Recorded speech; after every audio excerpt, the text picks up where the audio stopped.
Welcome in, epic fun where it begins. Jokes that twist and turn your mind. Riddle games, one of a kind.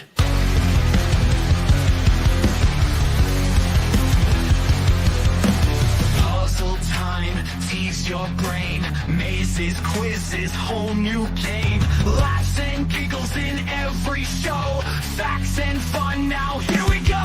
Welcome here, laugh and cheer. Brain teasers, fun's near. Trivia triumph, playful ways. Join our epic, awesome days. Facts so wild, make you grin. Think so deep, a journey to begin. Crazy trivia, history tales. Puzzle pandemonium never fails. Welcome here, laugh and cheer. Brain teasers, fun's near. Trivia numbers spinning round and round in this game we're feeling found. Puzzles bright, colors loud. Mind is sharp, we're racing time. Epic moments in this climb.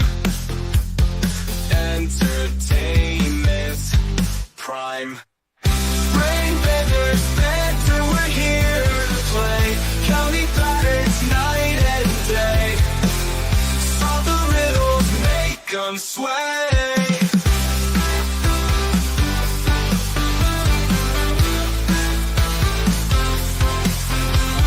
Cracking codes and chasing clues. Winning this we will not lose. Brain is what we choose. Fun and laughter fills the air. We're decoding everywhere. Join us if you dare. Brain benders, better, we're here to play. Counting patterns night and day. Solve the riddles, make them sway.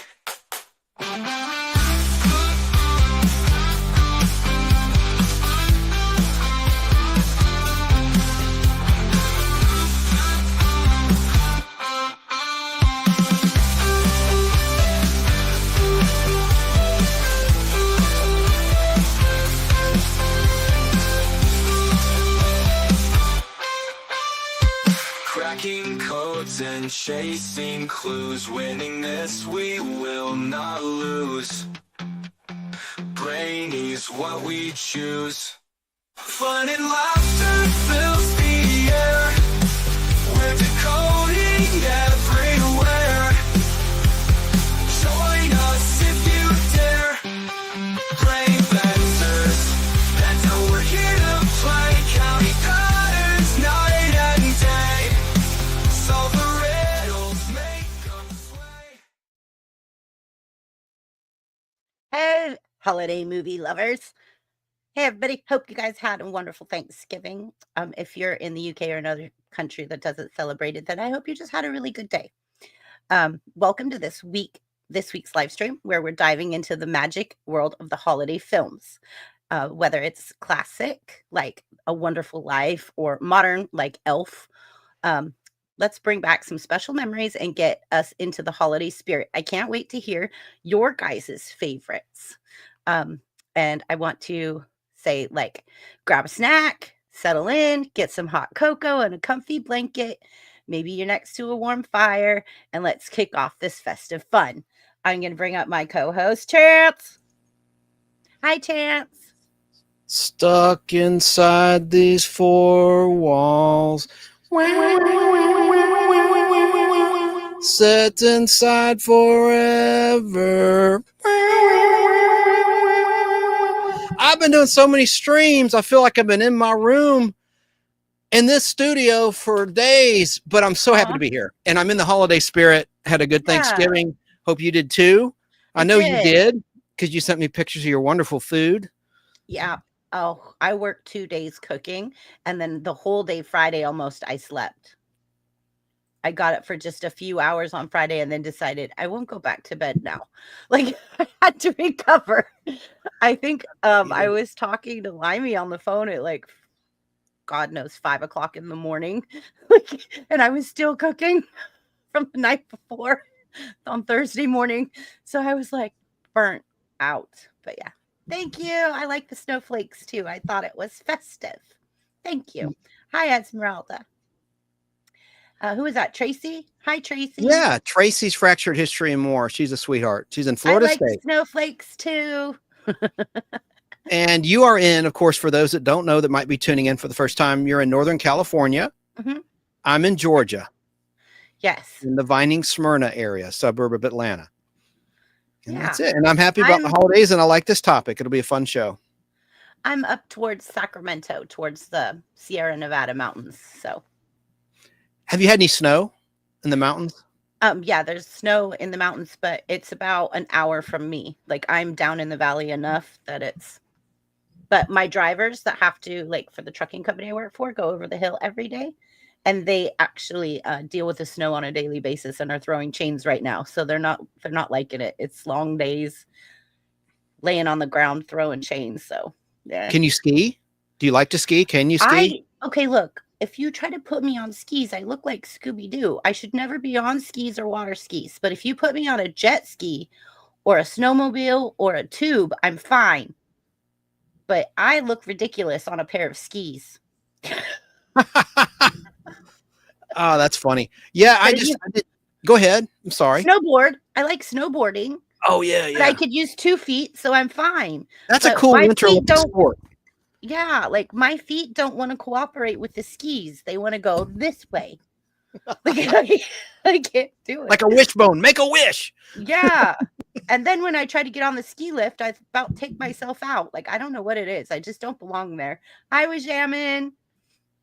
But yeah. All right. We're going to bring up Shane.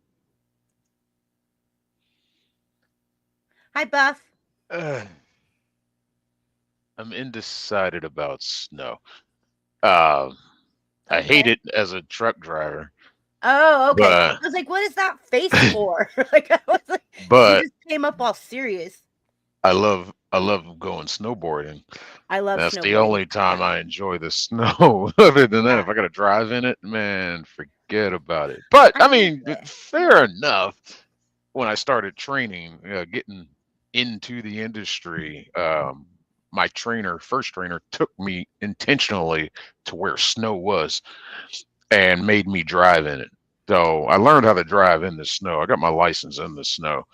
So after that, it's just like, okay, until you get to Colorado going over Vail Pass and like, go put your chains on. And like, Hey, K Moonin. I like driving behind truckers like you. When I had a little Toyota Celica, I was in college driving from Huntington, West Virginia back to Atlanta. And I rode in Kentucky in the tracks of an 18-wheeler just because I did not have snowshoes and I would have been all over the road. Like, I literally do that in the fog too. In the fog, when it's really foggy, I'll get myself behind a semi truck and just follow their lights. Yeah, I've caught people behind me in the snow, just staying behind me. I know I kind of hip to what they're doing, so I'll look out for them, make sure they're all right back there, make sure I don't suddenly break or anything. It was like, they feel safe back there. Like, that's cool. Yeah, we do. So thank you. Definitely. I do. Like, especially like in the fog, we get a lot of fog because we have a lot of rice fields here, so that's the ground is saturated with water. So like the fog gets really thick, like pea soup, and you're just like, I can't see. So I'll get behind a big rig and just watch its lights. Like, I can't see anything. But hey, Jerry. Hi, Jerry Dobson. Hello, Jerry. All right, and next we're gonna bring up the adorable Limey. Hi, Limey. Hello. How are we all doing? Good. Hello. I know, right, would, Esmeralda? I thought I would have the peas and ketchup, but in a more posh setting, as befitting the festivities. There you go. There we go. Yeah. So is that the one with the Christmas like decor in the back? Quite possibly, to be honest. Yeah, it looks like a fancy plate too. Yeah, it was one of the posh ones anyway, and I was in a bit of a rush getting dressed, so I just went for one of the posh ones in a bit of a hurry. But I thought it was befitting the occasion. So That's right. Wait, back up. You're never on camera. Why do you have to get dressed? You could be naked for all we know. He's talking about his icon. His icon is his dress. Well, I feel like a couldn't fool. possibly confirm or deny the state of my undress. So what he's saying is putting his proper icon up is him getting dressed because he don't. Yeah. But it sounds like you all had a great Thanksgiving, so that's good. Oh gosh, Plenty of, and again, I I went would into like food to coma. echo Chance about the look of your food. It looked amazing.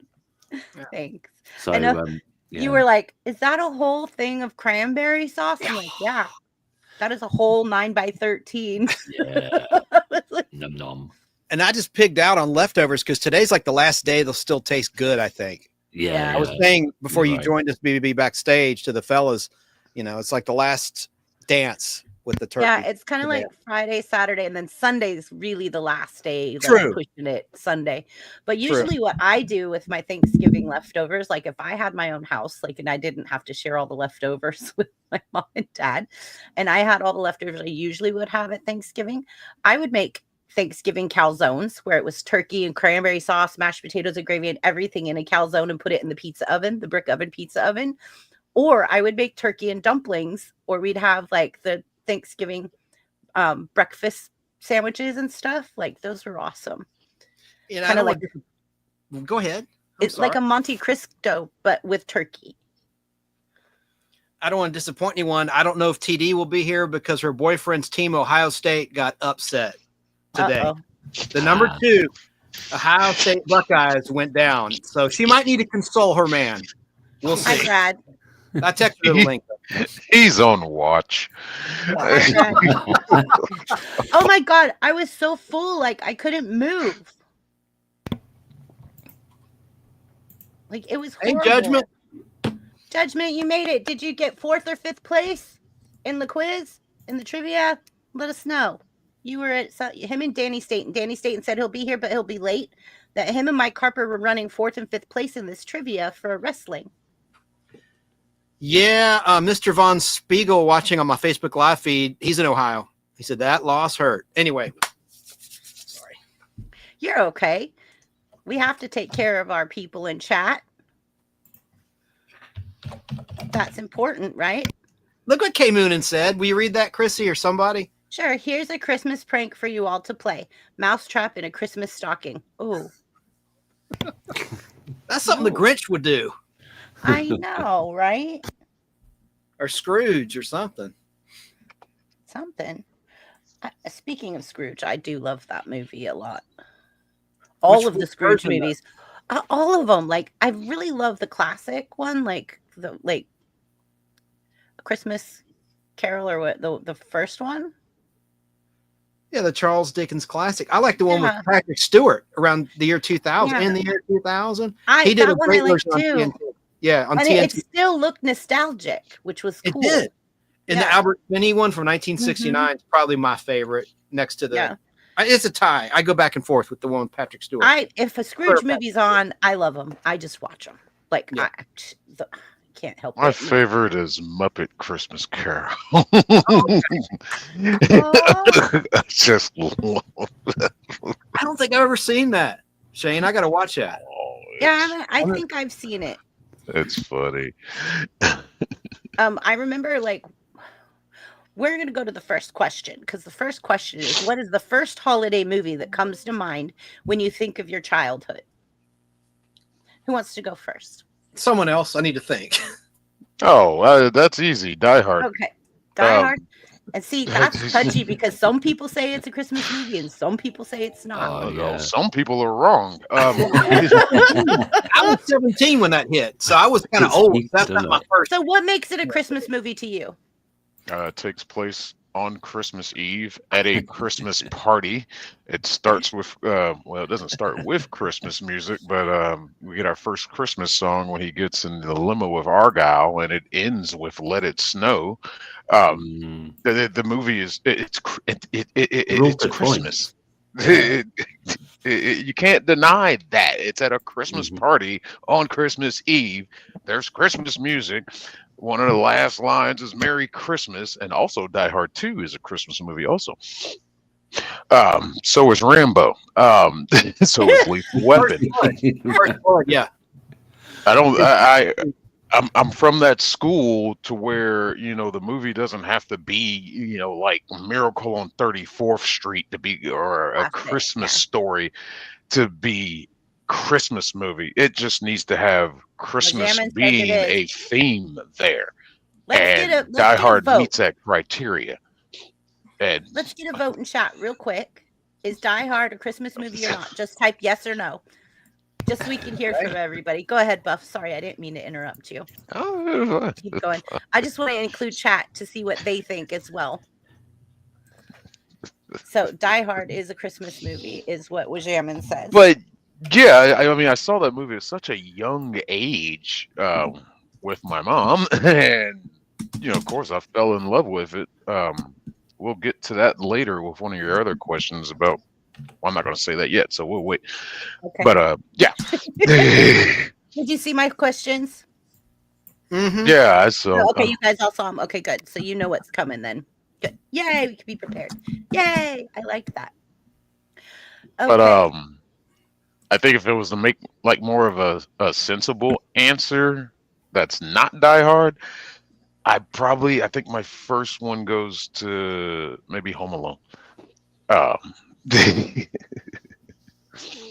say but- Home Alone is the Christmas movie that has been watched the most out of any other Christmas movie. Out of statistics say that Home Alone is the #1 watched Christmas movie. I've heard that. But Okay.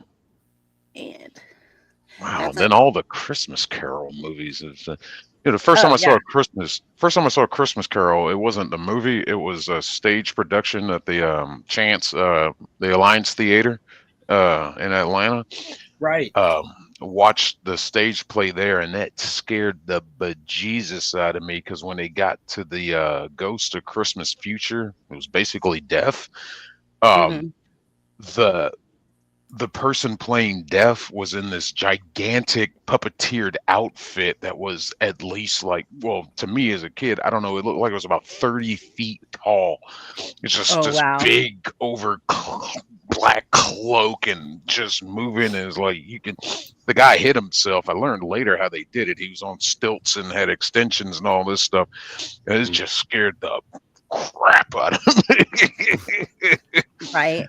But it was a great stage play. Great stage play.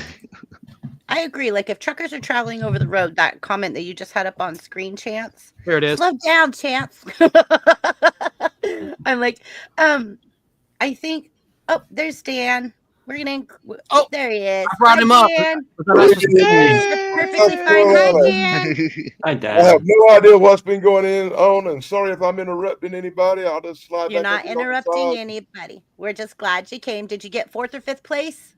You see, the thing about it is we were playing wrestling trivia, and me and Harper was in 3rd and 4th place. And we decided to combine our points and be a team because of other people's high scores. And we managed to place 3rd in the competition. Yay! Congrats. Nice. He'll probably be along Yay. shortly. Yeah. Well, welcome, you guys. I'm glad you guys made it. So the first question, Dan, just so you know, what was the first holiday movie that comes to mind when you think of your childhood for Christmas movies? So when it comes your turn, that's what your question's going to be. Can we ask him this real quick, though? Yeah. Your question. Right there on the screen, Danny Staten. Oh, yeah. Is Die Hard a Christmas movie or not, Danny? I love Die Hard. It's one of the few movies I actually watch every year around Christmas time. Die Hard 1 and Die Hard 2. That's not an There you answer, go. though. But Is it a Christmas to movie? me, it's a Christmas movie There you go. Okay. because Santa Claus, go. Christmas party. Yay. Yeah. That's what Shane said. Shane said Die Hard is his favorite Christmas movie. And I was asking, too. yeah, I was asking chat, like if they think that Die Hard is a Christmas movie or not. So we wanted people to put in chat if yes or no. Like I was going to do a poll, but I don't think I could do it from StreamYard and I'd have to get over to YouTube and I was already running late. So I didn't do that. I think we have some dissension from K Moonin. Apparently all you be considered a Christmas movie is just to show a decoration in the background in that case. Oh gosh. Gundam Wing Endless Waltz. Is my favorite Christmas movie. Good one, K Munin. It's good. Well, I mean, when they're in jet mode, I mean, they could drop off presents to the kids while Right. they're flying before they transform and fight. I mean, So, is there anything else you have to say about your Christmas movies? Like the question. No, not till another one of the question. yeah, but yeah, it's probably my two go-tos: Die Hard and Home Alone. Yeah, Home Alone is a fun one. It really is. If not Rambo or Lethal Weapon, Die Hard 2. But yeah. Chance, are you ready to go now? Yes, but I have a question to qualify your question. Can a TV movie be one of the choices? Or does it have to be a theatrical? I mean, if you think about it, the Hallmark Channel is nothing but Christmas movies. God. Most Right. year round. Right. Well, I'm not going to go The there. Hallmark Channel is always Christmas movies. Your question stated, let's see, what is the first holiday movie that comes to mind? Well, it's got to be something big. Gracie said, Rudolph the Red-Nosed Reindeer. It's a tie with that and Frosty the Snowman, the animated special. And I like Right. Rudolph because it was one of the Rankin Bass claymation specials before Yes. CGI, stop Yeah. motion animation. I think that has got to be my number one. And then Frosty so- the Snowman. Chance, The you're TV going to know special. this. I was trying to think the other day because I remember watching Rudolph and Frosty the Snowman as well when I was a kid. They were classics. It was like the TV show, right? But there's like a white Yeti thing. What is that? I can't remember. A Yeti. Oh, yeah.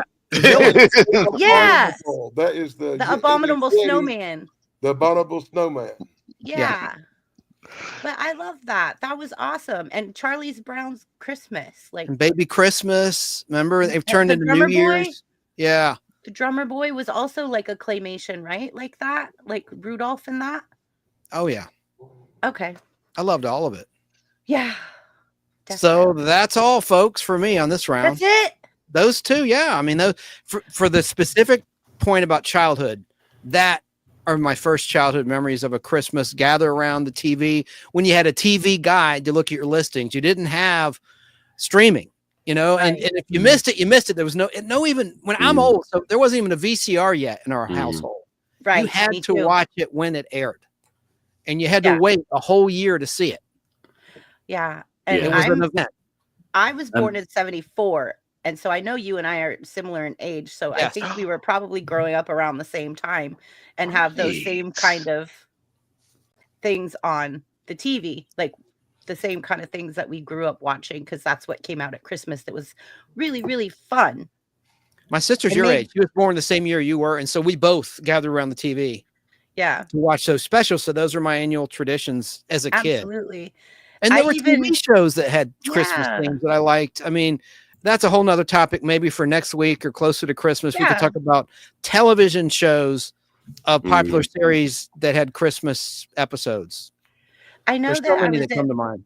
I went to Walmart and I saw like a DVD set thing and it had all the Christmas classics. It had Rudolph and it had Frosty the Snowman and the Drummer Boy and all of them all on one DVD. And I was like, this is mine.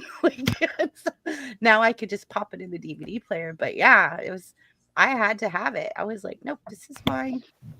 Ed Wajamin, you're absolutely right. I forgot about Gremlins. Yes. Lively, Not are you ready many. to go? Those are like the horror movies, right? Black Christmas, Gremlins, and a terrible movie, Silent Night, Deadly Night, a slasher movie where Santa was axing people to death coming down the chimney. So he's bringing up Yeah. all Well, The I movie mean, poster just showed Santa's hand with the bloody axe. It was horrifying. Well, Ooh. I I mean, shouldn't even brought it up. if people love horror movies, that could be their favorite Christmas movie. If they Have you like seen them. Black Christmas though? No, I'm not getting racial. That's the name of the movie.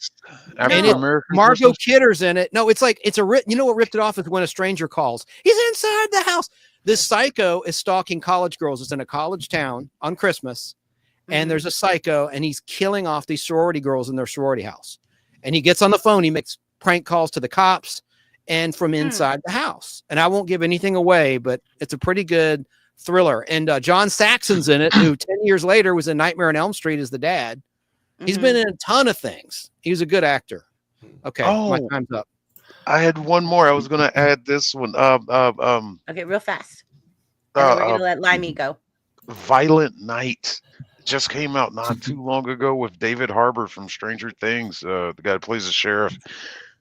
That's slowly becoming my second favorite Christmas movie, maybe third. But he plays Santa Claus. Yeah, he plays Santa Claus and basically goes on a not a killing spree, but he goes to help this family out. Check it out, Violent Night. I want to saw that in theaters. It was cool. All right, Chrissy, are you going to ask about this heartwarming or romantic? Is that the next round of questions? Or are we supposed to cover all of this in our first go round? No, we're going to see how it goes. Okay, well then I'm done. Let's see how it goes. I just wanted to ask Chance about the Rudolph film. Okay. Is that the one from 1964? That one? No, I don't think so. It was in color. I'll tell you the exact year it was released. Go ahead and tell your favorites, and I'll look that up. Because I'm trying to find a claymation one, and that doesn't look like claymation, but then I don't know. Let's see. Oh, films. Gremlins would be mine, which somebody mentioned in chat, and I think Buff mentioned as well. So yeah, that would definitely be one of mine. What jamming? Yeah, because it's like say it's got Christmas in it, it's Christmas lights in it, and I always like science fiction and fantasy kind of things. So I thought the story was good. The special effects, again, like before CGI, you had to make stuff convincingly, like out of different materials, think about lighting and direction and all that kind of thing. And there's a particular scene where a gremlin runs across the room, and in your memory, you imagine it full blah blah blah. But in the film, it was really hard to get the full model running across the floor like that. So they just kind of like shot it in shadow. It was that stripe very quick that ran by the screen. Yeah, it was just like very quick, and they just avoided the whole thing of how are we going to have this thing run across the room by use of direction and clever lighting. And I could just imagine like older special effects and models guys going, oh, these kids, they don't understand now, they just make it on a computer. It's not like the good old days when we made it with our hands and all that. But at the same time, it's very skilled doing it on a computer as well. So, and you still have to think about lighting, direction and stuff when you're doing CGI too. So make the scenes and the shots make sense and stuff. But yeah, Gremlins, because of the artistry involved in the models and the story, and very different for a Christmas film, and the cuteness of Mugwai, and then changing into the mischievous Gremlins and the whole like 3 rules, and when are they going to break the rules? Because you know it's going to happen. You still to this day, when somebody turns on a light, you're like, bright light, bright light. Yeah, exactly. Right. Yeah, exactly. And don't eat after midnight. And is it the first one or the second one with that scene where one of them falls into a swimming pool? Oh, no, that's the first one. Yeah, and then it all because don't get them wet, and then it just pops off. multiplies. Oh man, yeah, really, really good film. Love it. And the second one was pretty good as well, like the sense of humor and stuff as well. My mom used to have this person that she worked for, and she had one of those lifts that go up the stairs, and so that scene where the lady's on the lift and it's like whoosh, and it like launches. I would always be scared, thinking when that woman sat in that lift going up those stairs, I'm like, oh my God, please don't. And I would think in my mind about the woman just launching off that stairway lift.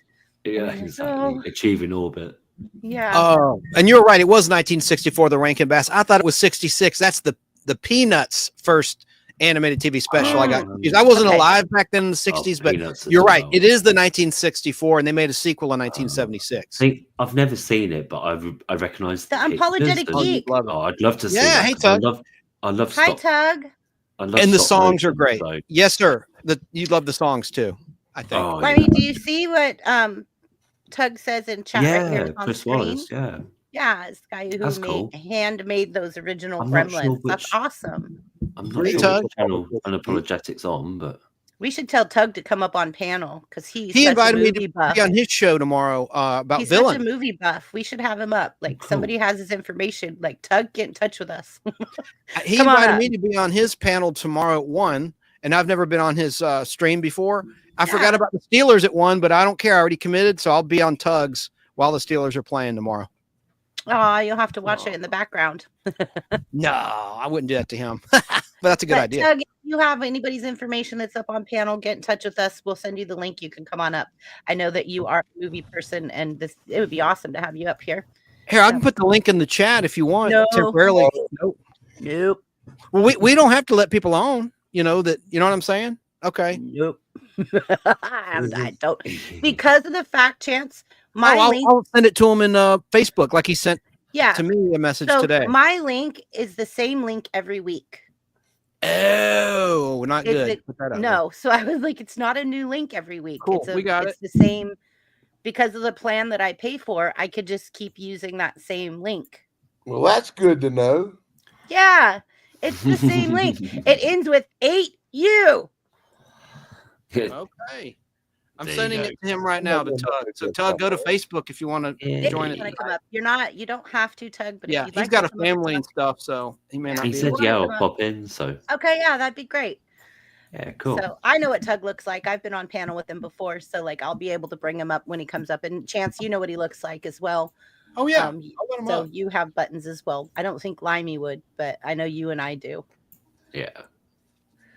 But yeah, so Tug is awesome. Like, he's a movie crazy. Like, I love watching his live streams because he's so knowledged on movies. Like Chance up there, just Mhm. so much knowledge in what your am I? guys' Just brain. chopped liver? No, you're really good with movies too.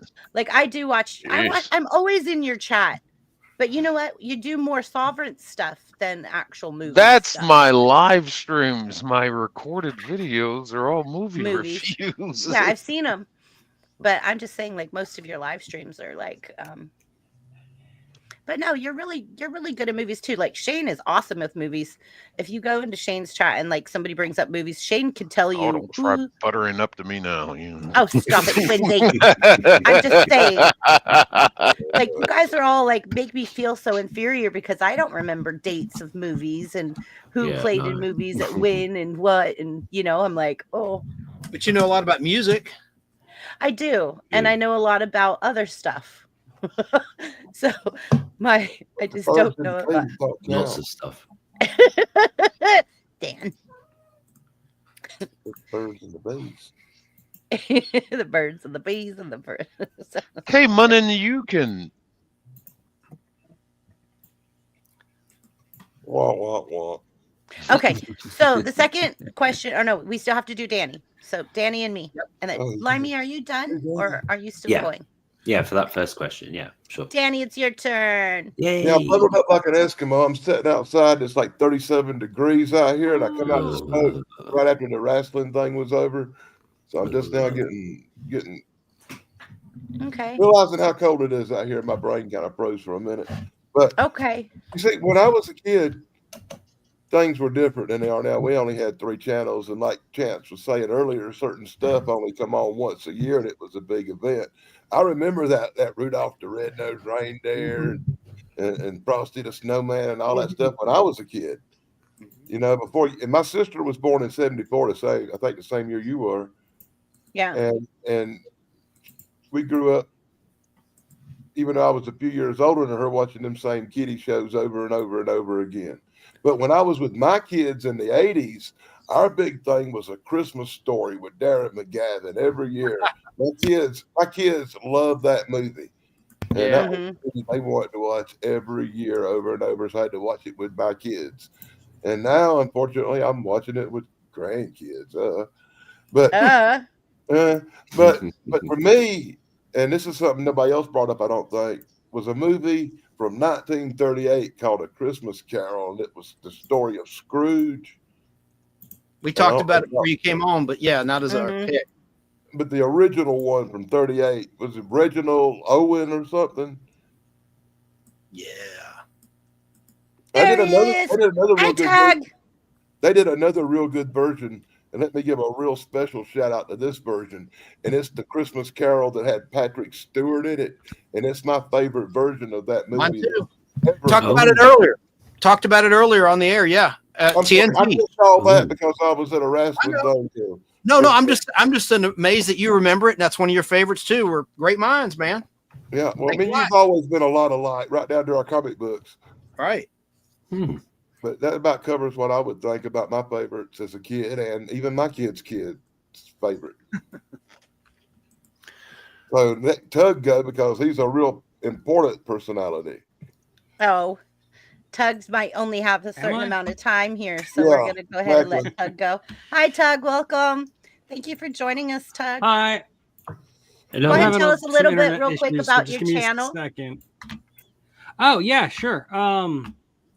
I review mostly old sci-fi movies, sci-fi classics. I go over like their history, like the story behind the scenes of how the movie was made. And then, I do actually review it a little bit, but mostly I just talk about the behind the scenes stuff. And I like to talk about, some really like academic interpretations of movies. I'm big into themes and things like that. I don't know. I have a lot of fun with it. And then I do live streams where I just talk about movies, kind of like this. Like, I remember the one you did about the Dark Crystal. It was very fascinating. Yeah, I have a lot of fun with those. Yeah. Like, I just love it. Like, it's cool. You guys are all... Like, I'm so glad you joined us because I know that you're like a huge movie buff. And like with Buff up here and Chance and Danny, I have no chance of anything. So I'm like, oh yeah, bring some more people up here that know about movies. Oh, wait a minute. I got to say this real quick.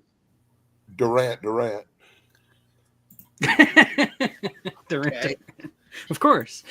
Barbarella. You have to watch my live streams to get that joke. Yeah.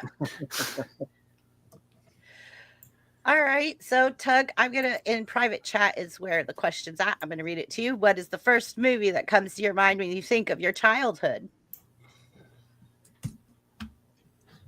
Holiday movie. Oh, it's hard because Gremlins would have been my answer, but we've already talked about that. That's okay. That's all right. You could go ahead and say what it is hold about on just Gremlins. a second. I'm messing with the internet. I don't know. I grew up with it and I found it so fascinating. Like, I've always had kind of a soft spot for horror movies, and Gremlins was kind of like my way to ease into that. Like, because it's a horror movie, but it's also a holiday movie, and it's also a comedy. It's like all of these things all wrapped up into one thing. And, later in life, I found out it was directed by Joe Dante, who is kind of a movie geek like us. He's just a movie geek who happened to now know how to make movies. So he's got his own podcast. I listen to him all the time. I've tried to talk to him a couple times, but no. I don't know. Gremlins it has everything. It has it's all about family and love and all this other stuff, and it's also about taking a monster and sticking it in a blender and turning it on. In the microwave. And the microwave, yes. Hey, dude, don't forget Phoebe Cates. Yeah, yowza. Oh yeah, Phoebe Cates. And then that random like scene in the middle of the movie where she like describes the worst Christmas ever. That always gets me. Yeah, it just comes out of nowhere. Wasn't she like in a and bug? like her dad was like in the chimney and died in the chimney, and yeah, it's so depressing. Dressed in a Santa suit. Yeah. It's cool. So I want to show something really fast, guys. Here you go, Chance. Oh, hang on. Oh, there it is. Awesome. My favorite, Rankin Bass, 1964. Yep. Rudolph and then the Red. I got this one. Yeah. Yay. Good stuff. Yay. Okay.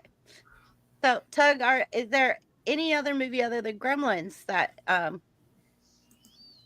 you want to talk about? Did you freeze? Did we freeze? What happened? He's just holding real still on purpose. I don't know. There he is. He came back. He came back. Sorry, I'm having internet issues. We were all like, Tug, where'd you go? I was wondering the same thing. Where'd all you go? So is there another movie other than that one that you want to talk about, like that sticks out in your mind for Christmas, like for the holidays? I saw Home Alone a lot when I was about, I think 14, maybe 12 when it came out, somewhere in there. And it spoke to me as the youngest child in a big family. Like, my dream was always to just be left the heck alone. So like, I totally would you do all those sympathized. sinister things? I probably would have, yeah. Say I saw that movie in the theater something like 6 or 7 times. I think it's the first movie my parents ever let me go watch all by myself in the movie theater. I mean, they were still there. They would like go in to see something else, and then I would just go watch Home Alone again. Yeah. And you're like, oh, if only I could be left home alone, please. Yeah, exactly. Like I get it as an adult now, the sweet ending where he's finally reunited with his family and he learns the importance of his family. Mostly it's just, but as a kid, I didn't care about that. I cared about the fantasy of like being left alone and being able to take care of myself, because I knew I could if I was just given a chance. Paint cans to the face and stuff like that. Yeah, totally. It was like the Three Stooges. Right. Totally. It's like the Three Stooges physical comedy. Yeah. But the kid was smarter than the 2 burglars. Right. Of course. Right. Yeah. Yeah. Better than the criminals every time. Yeah. Yeah. Okay, since everybody went. You, my I dear. know, that's what I'm saying. I haven't missed anybody, right? No. Okay, everybody's done. Tug, are you done, or you still got? Yeah, more? I'm done. I'm good. Done. All right, we're gonna go ahead and move on then. Hey everyone. Okay, so one of my favorite, like I said before, is I love the Scrooge movies. Most of the Scrooge movies I will watch over and over again, just because like when I see them all on there, I'm just infatuated with TV. Like I love the Scrooge movies, but and they're all different names and stuff. I did love Miracle on 34th Street, but that my grandparents watched that a lot when I was really young. And it was in black and white, and it was nostalgic, and it felt cool. Like when you watched it, it puts you in the Christmas spirit and stuff. And I think that the Hallmark Channel Christmas movies are really sappy, so I can't really watch them too much because I feel like, oh, gag. Ugh. Like it's too much sap. Predictable too, right? They're going to get back together. And then they're like, oh, and it's over dramatized, and it's just like kind of like not good acting, I guess. I don't know. It just, I feel like the Christmas movies are kind of chick flicks, but I do like watching the Hallmark Channel sometimes. Like sometimes they'll have a good one on there, but it seems like they all are the same thing, just with different people in it. It's just kind of the same movie over and over again, just done in a different atmosphere and a different background and but it's the same thing every time. Formula. Right. Formula. Yeah. And so it's like, but I will every now and then stop and watch a Hallmark movie if I'm feeling sappy or need like I think I want to cuddle. Let me watch some Hallmark movies. Let me get some hot cocoa and light the fire in the fireplace, and we'll hunker down right now and watch the Hallmark movie. But for the most part, I think one of my favorite Christmas movies is definitely most of the Scrooge movies. And then I also grew up watching Charlie Brown's Christmas. And I love Charlie Brown's Christmas. Like Charlie Brown's Christmas was amazing. Miracle on 34th Street. And I do remember the Rudolph and, like I said, like Frosty the Snowman and like all of those. And they were always, like you said, like you'd hear that it was coming on and you would just run to sit in front of the TV. And then they were sad, like when Frosty melted, when you're a kid. Yeah. When I was a little kid, single digits. I used to get really sad. And then even though I'd seen it every Christmas for like 10 years in a straight, I would still get sad at the same time. I would still know it was coming and I'd still get sad. But yeah. And then I do love, gosh, there was another Christmas movie. I loved Home Alone. Elf. Elf makes me laugh. It always makes me laugh. I'm sorry, Dan, but Elf makes me laugh. I'm with you, Dan. I'm like, I just think it's funny and it makes me laugh. I do love my wife really likes Elf, and the first 4 or 5 times she made me watch it, I didn't like it, but it's growing on me. Like the more I watch it, the more I like it now. The only reason I ever watched that movie is because Bob Newhart is in it. He's actually funny in that. Christmas movie with the Wahlberg guy, like the whole family thing. It's like Mark Wahlberg? Yeah, I think so. It's like a more modern Christmas movie, but it's the whole family, kind of like Meet the Fockers sort of type. You mean with thing. the bear? Yeah. No. Mhm. Ted. Talking about Ted? That's I think yeah. I don't know. that's I'll it. look it up. I'll The tell you teddy guys in bear. a bit. Ted. It's Ted. I didn't know it was a Christmas movie because I don't think I ever saw it. No, I don't think. I'll find it.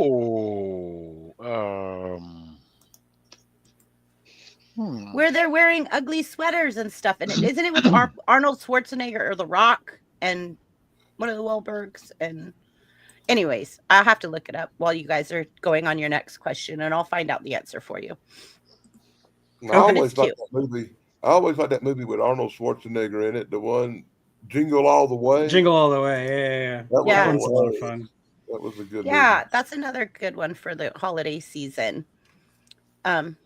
Chance, is there anybody in chat that's saying anything? Yeah, I need to get back on the chat. I took my eyeball off the chat. It's okay. So we're going to go with this next movie, and we'll go in the same order. So Shane, are you ready to go first? Because you went first last time. Flintstones Christmas is a part of regular series that was awesome, and it's so funny. Yeah, Tracy, you know what? I like Flintstones Christmas as well. And then they also had like the Jetsons and It's a Wonderful Life. Like, I think every sitcom always does like a Christmas special. Yeah, there's always a first time K Moonin who's saying, Yeah, "Is it A bad I've Christmas never seen Carol The is Christmas a good. Carol?" A Christmas Carol is a really good one. It is. Charles Dickens classic. Yeah. Mhm. I love it. So the next question is, let me go ahead and make everybody cute. Okay, there we go. Hi, everyone. All right. So the next question is there a holiday movie that has become a yearly tradition for you? And I think we kind of all answered that in our... No, there's another one, though. Okay. It's a Wonderful Life that used to run on NBC. I don't know if I think it still does every year. That's a great story of redemption. Right. And Potter, Mr. Potter, what a cold-hearted bastard that character was. Yeah. Ruining the whole town to the point where our hero had to take his own life. Yeah. And he got a second chance. And that angel got its wings. And I just love that classic. I watch it. It is. It's a real good one. Donna Reed, little cute Donna Reed. Yeah. Shane, are you Jimmy ready? Stewart. Or are you... Chris, are you talking about Daddy's Home 2? Yeah. I never heard of it. You are. Whoa. See, look, Shane's trying to help me out. He's trying to look it up for me. Danny Staten, look at this. Cowboy Christmas. That's right up your alley, sir. The new Remind magazine, Cowboy Christmas. That's Jimmy Stewart from It's a Wonderful Life on the cover. Jimmy Stewart. That I think that's what... Limey, isn't that what you told my mom earlier? Jimmy Stewart. Merry Christmas, grocery store. The Saturday Night Live parody was funny from 1986, Tug. Did you ever see that when Shatner hosted? I have seen it. Yeah. The town beats up Potter with sticks and baseball bats. And It's perfect. Not even a cripple. He gets up out of it. Oh, it's terrible. All right, here we go, Shane. Again, the second question is there a holiday movie that has become a yearly tradition for you? Die Hard. I mean, I've been doing that for about maybe 12, maybe 12 years. Maybe past 12 years now. I gotta watch Die Hard on Christmas Day. If I don't do it like, Christmas Eve, as soon as it hits midnight, if I'm up and I can't sleep, I'll go ahead and watch it then, get it out of the way. If not, some point in Christmas Day, I'm watching Die Hard. That's definitely my yearly tradition movie. And I'm about to add Violent Night to that after seeing that movie. Yeah, that's mine. Yeah. Wow. All right. Is that And it? it kind of one of them used to be. I don't think they do it anymore. Chance, remember when TBS would play like the entire day?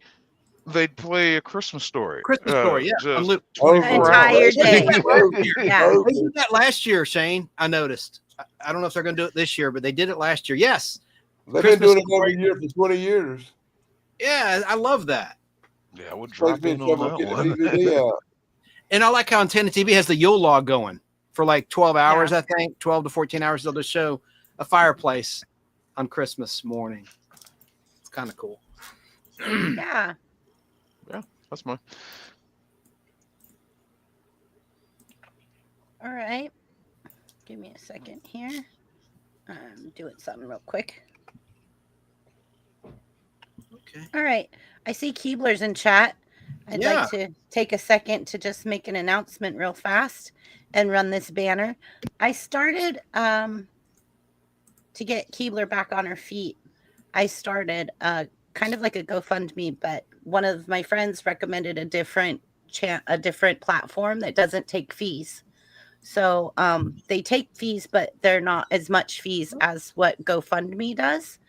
So I just wanted to say, like, I'm going to run across the bottom the fundraiser that we're doing for Keebler to try to help her get her back on her feet. So I'm going to run that for about 5 minutes, and then I'll shut it down so everybody can get the information. But we're going to try to help Keebler get back on her feet. 'Tis the season. Agreed. Yeah. And so, Keebler, we get you up there, buddy. Yay. Okay, so that was Shane went. Now, Chance, it's your turn. I kind of already went. I was saying that well, hang on a second. All right, well, I'll go again. So let me look at your questions. I'm doing the chat. So let me. Does me putting the questions in the private chat help you guys? Yeah, that's good. Let me look at the question. So the childhood one was "It's a Wonderful Life." I watch that every single year. And wait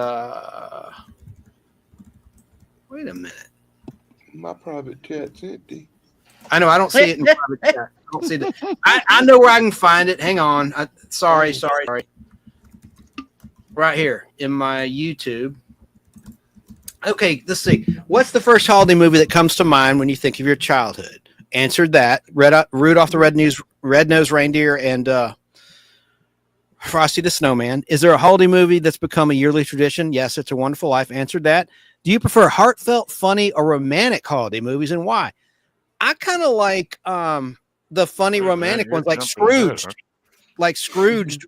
Well, Chance is jumping ahead of us. Yeah, you're jumping ahead, man. Well, I've already answered this. I already answered the yearly tradition. So but everybody else has it. Yeah, we have to roll through everybody real quick and then jump back to number 3. Number 3 is the heartfelt, funny, or romantic. Okay. Yeah. I was like, wait, not everybody's done number 2. Hold on a second. Okay. Do you smell burnt toast? Oh, stop it, Shane. So yeah, the second one is there a holiday movie that becomes a yearly tradition for you?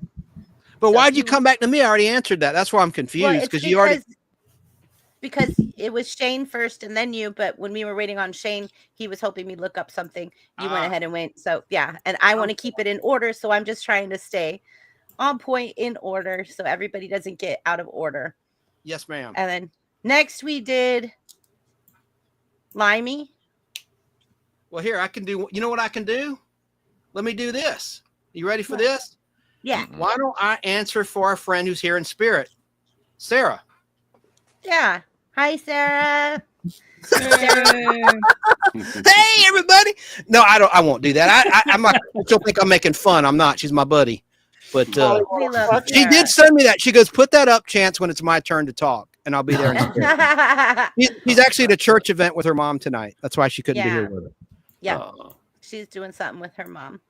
All right, so now we go, Limey. Hello. Hello. Well, the answer is no. So I don't really. I mean, I'm not really a Christmas person, to be honest. So I don't really have any traditions other than just hoping it was all over, really.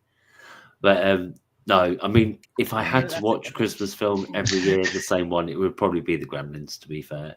Going back to Gremlins. But I did watch It's a Wonderful Life once because it always repeated on telly and I'd always catch bits and pieces of it, like I did with a lot of black and white films. And when I was younger, I was kind of like, oh, it's black and white, I don't want to watch it. And then I sat down once and watched it when I was a bit older because I kept hearing people reference it and everything and thought, I actually really like this. This is a really good film. It just struck me as quite different, especially considering when it was made. And really, really like that film. But if I had to watch one every year, it would still be the Gremlins, I'm afraid. So yeah. And I haven't seen Frosty the Snowman or Rudolph. What? No, Sacrilege. I've seen pictures of Rudolph and would love to see it because I love all animation. But Frosty the Snowman, I've never seen. No. Oh, it's so you good. Brits. I know. I'm sorry, but That's culturally, cartoon. That's culturally animated. impoverished. Limeys. It's not Culturally stop motion impoverished. animation. Yeah, Yeah. just so you know, it's a cartoon. I'm Yeah, only yeah. thinking I online, googled he them knows quick to that. see if I'd seen them, and I'm like, no, I've not seen them. But I recognised Rudolph. Like I recognised him, and I love claymation. So yeah. Are you familiar with Burl Ives? You'd The have singer? to. Yes. I bet he's seen a Anything? Mr. Bean Christmas. Oh yeah. Oh, hold on. See, I told you. I'm coming. Holly Jolly Christmas. Burl Ives. Yeah. So a yeah, lot it would of be that those. stuff. So that's me done. I think Chrissy's just had to pop out for a minute. So Okay. who was? We got some who was up comments. next? Good. Yeah, who's next? Oh yeah. We could do comments for a bit. That's a good idea. Look, Mr. Magoo's Christmas says Tracy's Fractured I History like and Mr. More. Magoo. I love him too. He's Yeah, awesome. Hilarious. There were a lot of good Talk more comments. about Mr. Bean's Christmas. I like Mr. Bean too. Mr. Bean's good. Internationally famous because there's hardly any dialogue, so everybody can get the jokes. And Yeah. also amongst the deaf community as well, because all the jokes are visual. Yeah. I can see that. Wajaman says A Nightmare Before Christmas. Tim Burton's classic. That's a good one. I saw it in the theater. Oh, I like Tim Burton stuff, I have to say. Have you seen it? Yeah. I've seen Nightmare Before Christmas. Yeah, no, it's really good. All of a Twist, says Tracy. I got one for y'all, especially Tug. Krampus. Have you seen that movie? Oh, I've not seen that. I want to though. Not seen Krampus yet. Is that any good? Krampus is just a great movie, man. It's about an ancient demon of Christmas. Yeah, because I remember reading about it when it came out and thinking, Yeah. oh, that looks It interesting. was surprisingly good. Yeah, for you like- expect it to be Oh. really goofy and kind of stupid Yeah. just from the plot Uh-huh. and how it sells itself, but it's actually kind of heartfelt. I mean, it's dark and it's twisted, but at the same Cool. time, I think there's actually some actual good filmmaking behind it. It's surprising. Yeah, I like any movie that scares the grandkids. Yeah, true. Salem's Lot would do it, right, Danny? Oh yeah.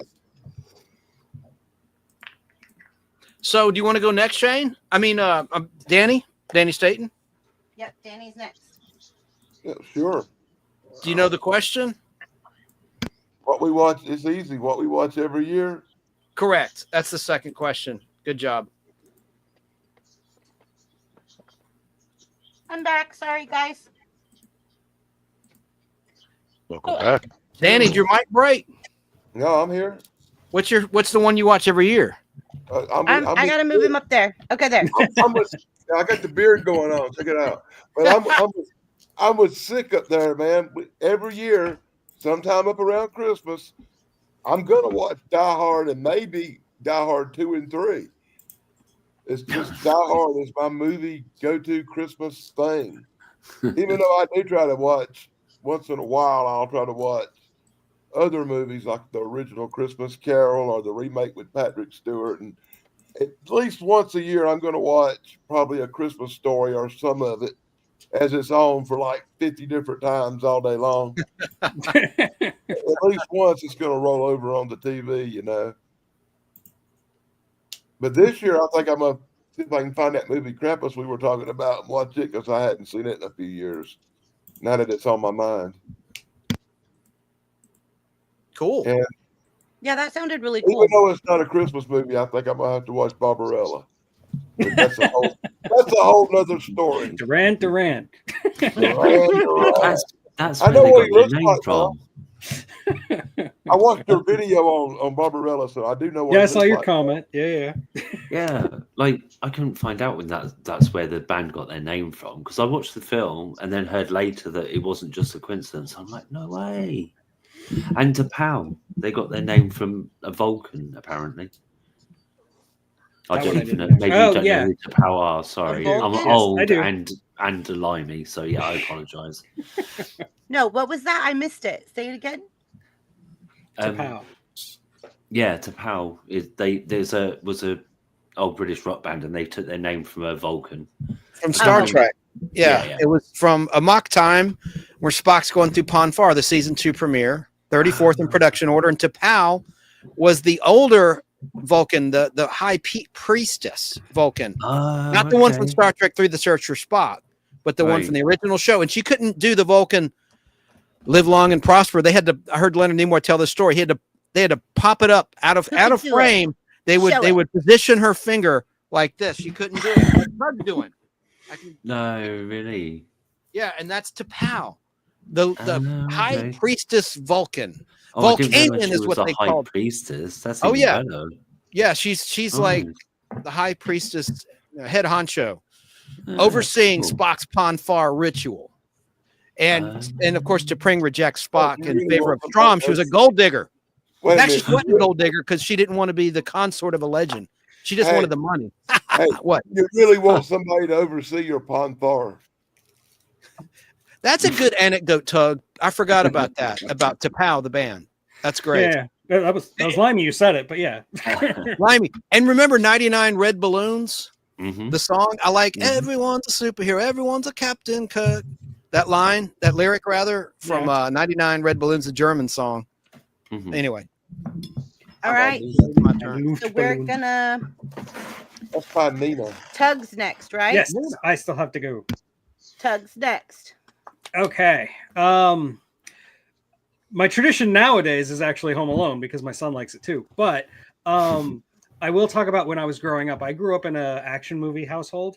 So like Die Hard was definitely one of them. But I'm going to go ahead and say there was another one. That's Lethal Weapon, which is also a Christmas movie that takes place on Christmas. Thank you. Yeah,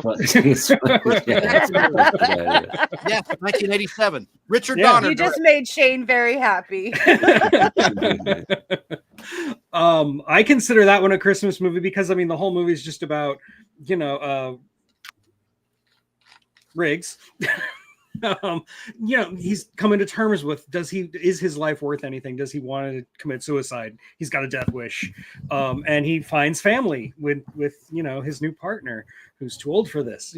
I think that's a Christmas movie. I think it counts, and it opens with Jingle Bell Rock and a naked woman on a balcony. It spoke to me as a child.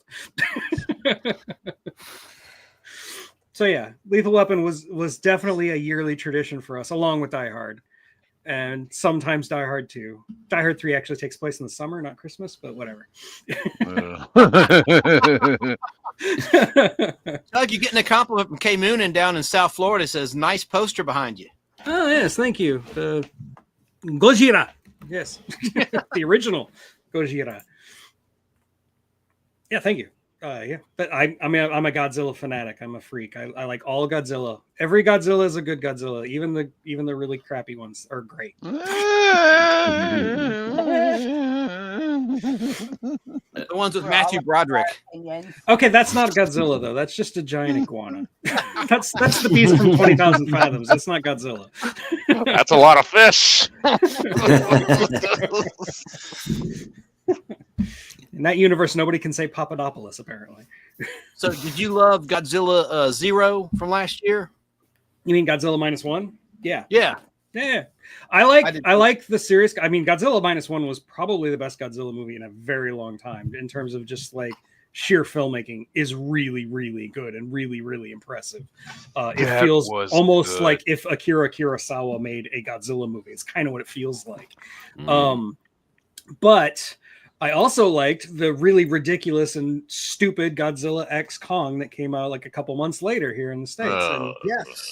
it's goofy, it's Popcorn stupid, movie. it's horrible. But like I watched it with my son. We went to go see it together. We loved it. You know, I love Cool. cheesy, stupid Godzilla as much as I love serious Godzilla. That's meant for the big screen, right? Fan. I mean, all those Absolutely. You have to see in the big screen. big Yeah. action. Yeah. And I saw -1 in the theater too. So also Same here. definitely I better did in the with movie theater. Al and Tom. And wasn't it funny, Tug, when the Japanese defeat the creature? Spoiler alert: they defeat Godzilla, but they salute him. Now they're an honorable people in Japan, right? So they honor the legend of Godzilla, and they're saluting him. It seemed like forever, for like 5 minutes. It just showed them paying respect to the legend of Godzilla, and it was funny. I looked over at my friend Tom, and he's saluting the screen. You just had to be there. It was really funny. Like he had this goofy look in his face, like Godzilla. Yes, it was fun. You had to be there. Yeah. You know, I love every movie that involves Godzilla except anything to do with Godzuki, that baby Godzilla thing. Okay, you do make a good point there. Other than that, I like all of them. Judgment Day's asking for the link. Link to what? Oh, does Judgment Day want to come up and talk about? Yeah, he wants to come on the Christmas show. movies? Okay, yeah, go How do I ahead, do Tammy. that? Can I you don't- send him the We'll be link? safe tonight because TD's not here to distract him. Exactly. He'll be I don't know fine. what's up with TD. I texted her the link, but she might have No, she Christmas hasn't been plans. here the last couple weeks, so I've reached out to her and asked if she was okay. She didn't respond, so She was find here out. last week. TD was. I want to give a special thanks to Michael Harper because he Maybe helped me for with the short the trivia period. thing tonight, and I get a prize from a Well, wrestler. I'm really glad. Thanks, Tug, for coming on tonight with us. Yeah, I no problem. appreciate you. I do want to play. Let me see if it's on real fast. Give me 1 second. I'm pretty sure that I uploaded it. And Tug, thanks for the invite tomorrow, brother. I'll see you at 1 o'clock our Yeah. time. So that's noon your time, right? Noon my time, 1 o'clock your time, because you're in it. I downloaded it. Correct. Am I Yeah, supposed the East to be on your Coast. show tomorrow, Doug? Say what? Am I supposed to be on your show tomorrow? Nobody's let me know. No. You've been rotated out. You'll come back next week. Oh, whenever, man. Just let me know in advance. All right, No guys. I'm problem. gonna. Know to let me know because I don't keep up with stuff real well. I totally understand that. Trust me. Yeah, Before anytime I I'm supposed to be on something, Sarah lets me know, like, hey, you're supposed to be on this show tonight. Don't forget, Demi. Yeah. No, tomorrow is just me, Damien, Tracy, and Chance. So yeah. It'll be fun. I never had the pleasure of being on your show, so this will be a lot of fun. I'm looking forward to it. Yeah. Yeah, I think that'll be interesting too. Like, especially because you guys are also like, you guys know dates, years, actors, actresses. Like, you know all the good We've stuff. got the trivia brain. Yeah. Yeah, you do. Godzilla -1, Godzilla That's 0. what I but other than that, I got a list. Whenever I do a comic book review, I read a list of good stuff, guys. BBB, you're on it. Oh, Chance thank is on you. it, and Tug's on it Thank you, because they're Danny. good stuff, guys, you know? Thank People you, who do Danny. the good stuff videos. So I want to play something real quick. Okay. okie doke. Go for it.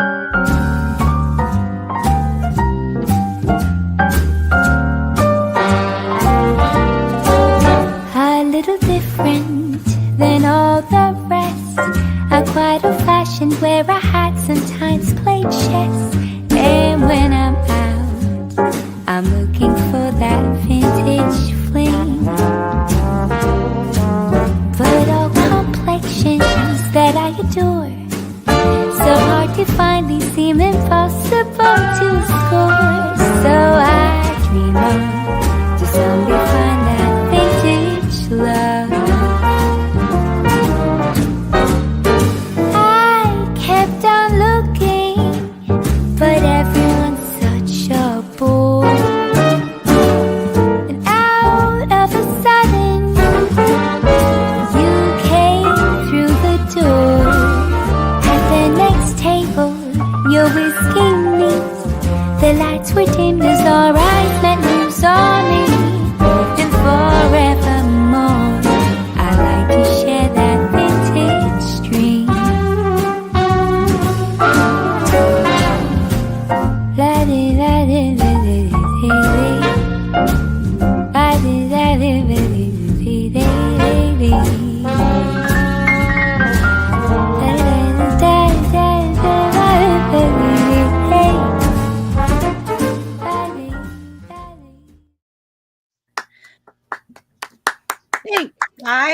You like it? Harper!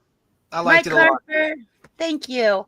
I wanted it to be nostalgic, but like classic, but smooth. It's nice. I like it. Yeah, I really like that riff. That's why I've used it a couple times now, just because it's like just so smooth. Like I like it. Sounds like an Ella Fitzgerald tune. Yeah, it does, right?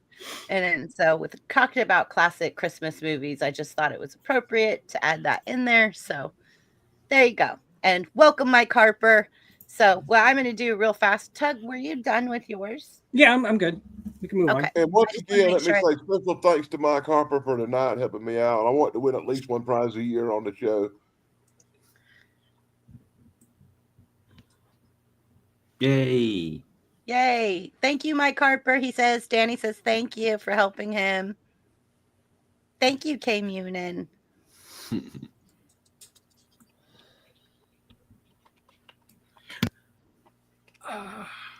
Okay. You're muted.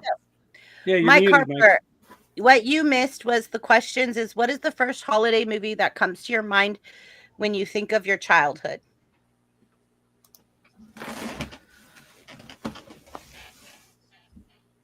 I think you're still muted, Mike. No. Damn, why are you not on your laptop? I done told you about using your phone, dummy. Mike, can you hear us? Mike. Hey, Chris, that reminds me. I can't. What happened to the feature channel of the week? I got. Oh, now we can hear you. We can hear you. There's a delay. I bet he's dealing with a delay, maybe. Yeah. Okay. Okay. There you go. Yeah. So what is the first holiday movie that comes to mind from your childhood when you think of your childhood? Got to wait for it to catch up to him. Yeah. Home Alone. Home Alone? Popular answer. Yep, it is a popular answer. And then also For Mike number Harper, 1 and number 2. yeah, and so that's the holiday movie that becomes your yearly tradition as well. Yeah, that's his favorite because he spends a lot of time home alone. Aw. And so if you guys don't know, Danny and Mike Harper are very close friends. So if they He's my think, little buddy. I'm Skipper and he's Gilligan. hi Josh, hi O'Bailey's, I can see that. hi Josh. That's Very a guy good. that The works. music. That's one of my guys that works with me, by the way. Howdy there. Yeah. Music's still playing, though. Music's still playing? What? I think he's watching your video. He might be behind time, Chrissy. He says Okay. music's still Yes, playing. Sounds He like might it, doesn't it? possibly be watching your awesome video you just showed. Yeah, keep hearing music in the background. Harper, go out. It's just that I keep hearing music in the background. Come in again. Get off your telephone and cut YouTube off in the background. I can't use my laptop. I can't use my laptop at the moment. Okay. I only have access to my phone.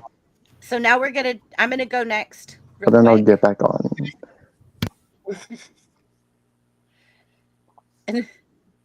Okay, poor guy. He's gonna try again. God. He's gonna try. We've all Okay. been there. So I'm Yeah. gonna go ahead with number 2 question, and then that way we can start moving on to number 3 question. Number 2 question for me is the Griswolds Family Christmas, or Chris I Math forgot all about that. Christmas vacation, you mean? Griswolds Family Christmas. Family Christmas. I thought it was Christmas vacation. Yeah, there's Christmas Vacation, but then there's also the Griswolds Family Christmas with. Hold on, let me look at Know it. that. Is it a cartoon? No. Oh, I don't know that one. I know. National Lampoon's Christmas Vacation. It's the same movie. Okay, Yeah. yeah. That's what threw me. Okay. Vacation, yeah, from 1989. With the Yeah. drunk in the desert, right? Yeah. Yeah. Shitter's full. Yeah. Cool Okay. guy. All right. can't think of I his told you guys I'm not Cartoon great it at is. movies. Dang That's it. okay. No, it's not you. It's me. It's me. You're fine. I thought it was We're something nice. else. True to that movie. What? But I would not be surprised to find out there was a sequel I didn't know about. You gotta love Cousin Eddie. Well, there was that one. There was a TV version that I'm sure Tug knows about Treasure Island National, and it brought back the original Audrey, Dana Barron. I heard about. I don't think I ever. It was saw terrible. Yeah. After Vegas Vacation. It was like from 2003, I think. So, Chrissy, go ahead. You were going. I didn't mean to interrupt you. Christmas Vacation. That's a great pick. Christmas Vacation and The Grinch. Like I have to watch why The Christmas Grinch. Vacation? Was it Cousin Eddie? What was it? Was it the Blankers Full bit? Was it? I mean, what was it about Christmas Vacation that just stuck out in your mind and struck a chord in your heart? Clark Griswold. Funny bone. Yeah. Okay. When he gets even with that greedy boss. Yeah. Brian Joel Murray, the actor who played. Wasn't that it? Yeah. Clark Griswold. Just make what I love with the character actor. The guy that gets all the bad doings done. And how about the guys that played the in-laws and the parents, like the grandparents of the kids, like John Randolph? The Oops Award. They should get the Oops Award for Christmas. But do you know who E.G. Marshall is? The actor? Do you know who E.G. Marshall is? Yeah, the squirrel. Do you know who E.G. Marshall is? The actor E.G. Marshall? You do. He played, I think, he played Griswold's dad, right? Or was it the father of Beverly D'Angelo's character? Now I'm having an Alzheimer's moment. Do you know Tug? E.G. Marshall.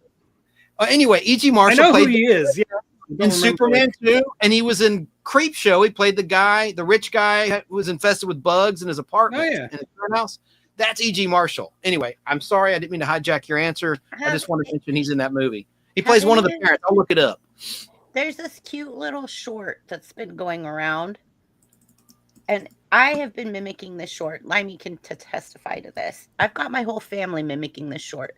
So there's a black bear that walks up to this front porch or this back porch. It's like they're up on like a wooden deck porch, and there's this little girl. She's probably about 3 years old, and she like starts heading over so this black bear's walking up to the back porch, and this little girl's like, "Can I pet that dog?" And they're like, "That's not a dog." So they grab her hand and they're like yanking her back. And she's like, each time she says it, she's like, "Can I pet that dog?" She's getting more angry.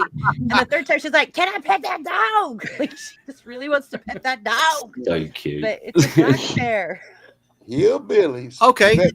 Oh, my mic went out. E.G. Marshall played Art Smith. Okay. He played Beverly D'Angelo's dad. Be back. I could hear your mic. Effing StreamYard. Yeah, we could hear you just fine. We could hear you, Chance. Chance. I guess he can't hear us. I guess. Oh. Chance, Didn't see that coming. Look at Harper. He froze up looking like, Uh-oh.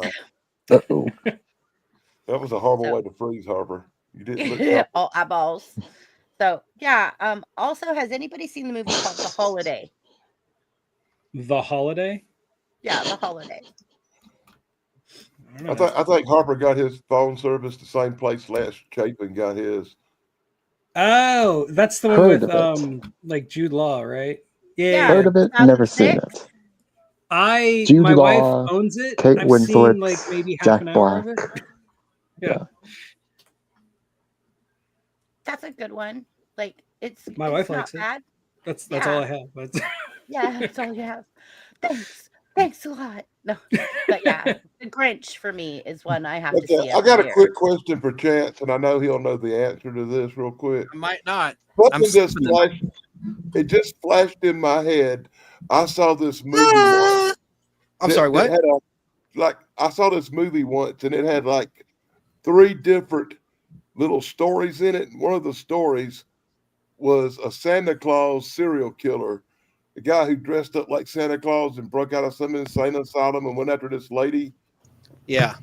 Do you know what movie that is? I know Silent Night, Deadly Night. And that was a slasher movie.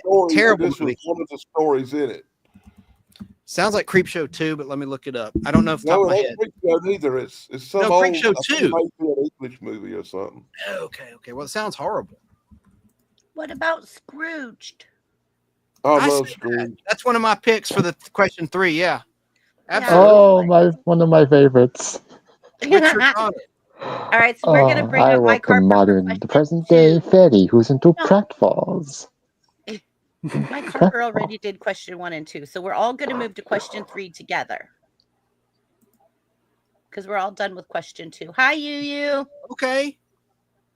Well, yeah, perfect segue. Danny, do you know what about year?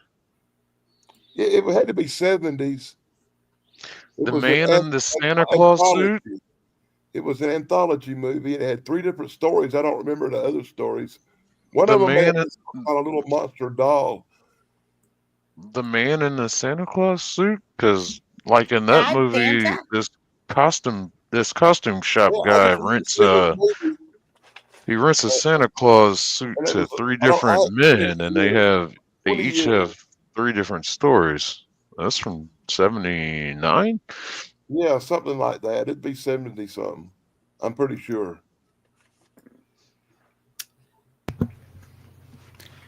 I think early 70s too, like 73 or 74. Can you give us a clue with the actor? Is there an actor that stands out to you that's in it? I don't remember because it's been 25 years or something since I've seen it. I see. I'd like to see it again. That's why I was trying to remember the name of it. I'm sorry I can't help you, buddy. I'm Googling my brains out. That's all I can find that meets your criteria of what you're describing is the Man in the Santa Claus suit. I'm pretty sure that wasn't it, though. Chrissy, what's the next question? We're going to the next question. Shane goes first, and then you, and then okay, and then Limey. Let me put us in order, and then Limey, and then Danny, and then Tug, and then me, and then Mike. Okay, so now we're in order. I don't know how that's going to change when we make somebody big, but hopefully it stays in order. These stupid tubes. Okay, so I actually found it. It's called Tales from the Crypt, 1972. Joan I Collins made one in 72. Joan Collins was the victim. Yeah, I British just found it. movie that features a killer Santa Claus. Look it up. We were all looking for you, Danny. Even I was looking for you too. I had just found it when he found it. So there's a 1989. I don't see the one from the 70s. That's funny. Look up 1972 Tales from the Crypt. English. Okay. England. It's British.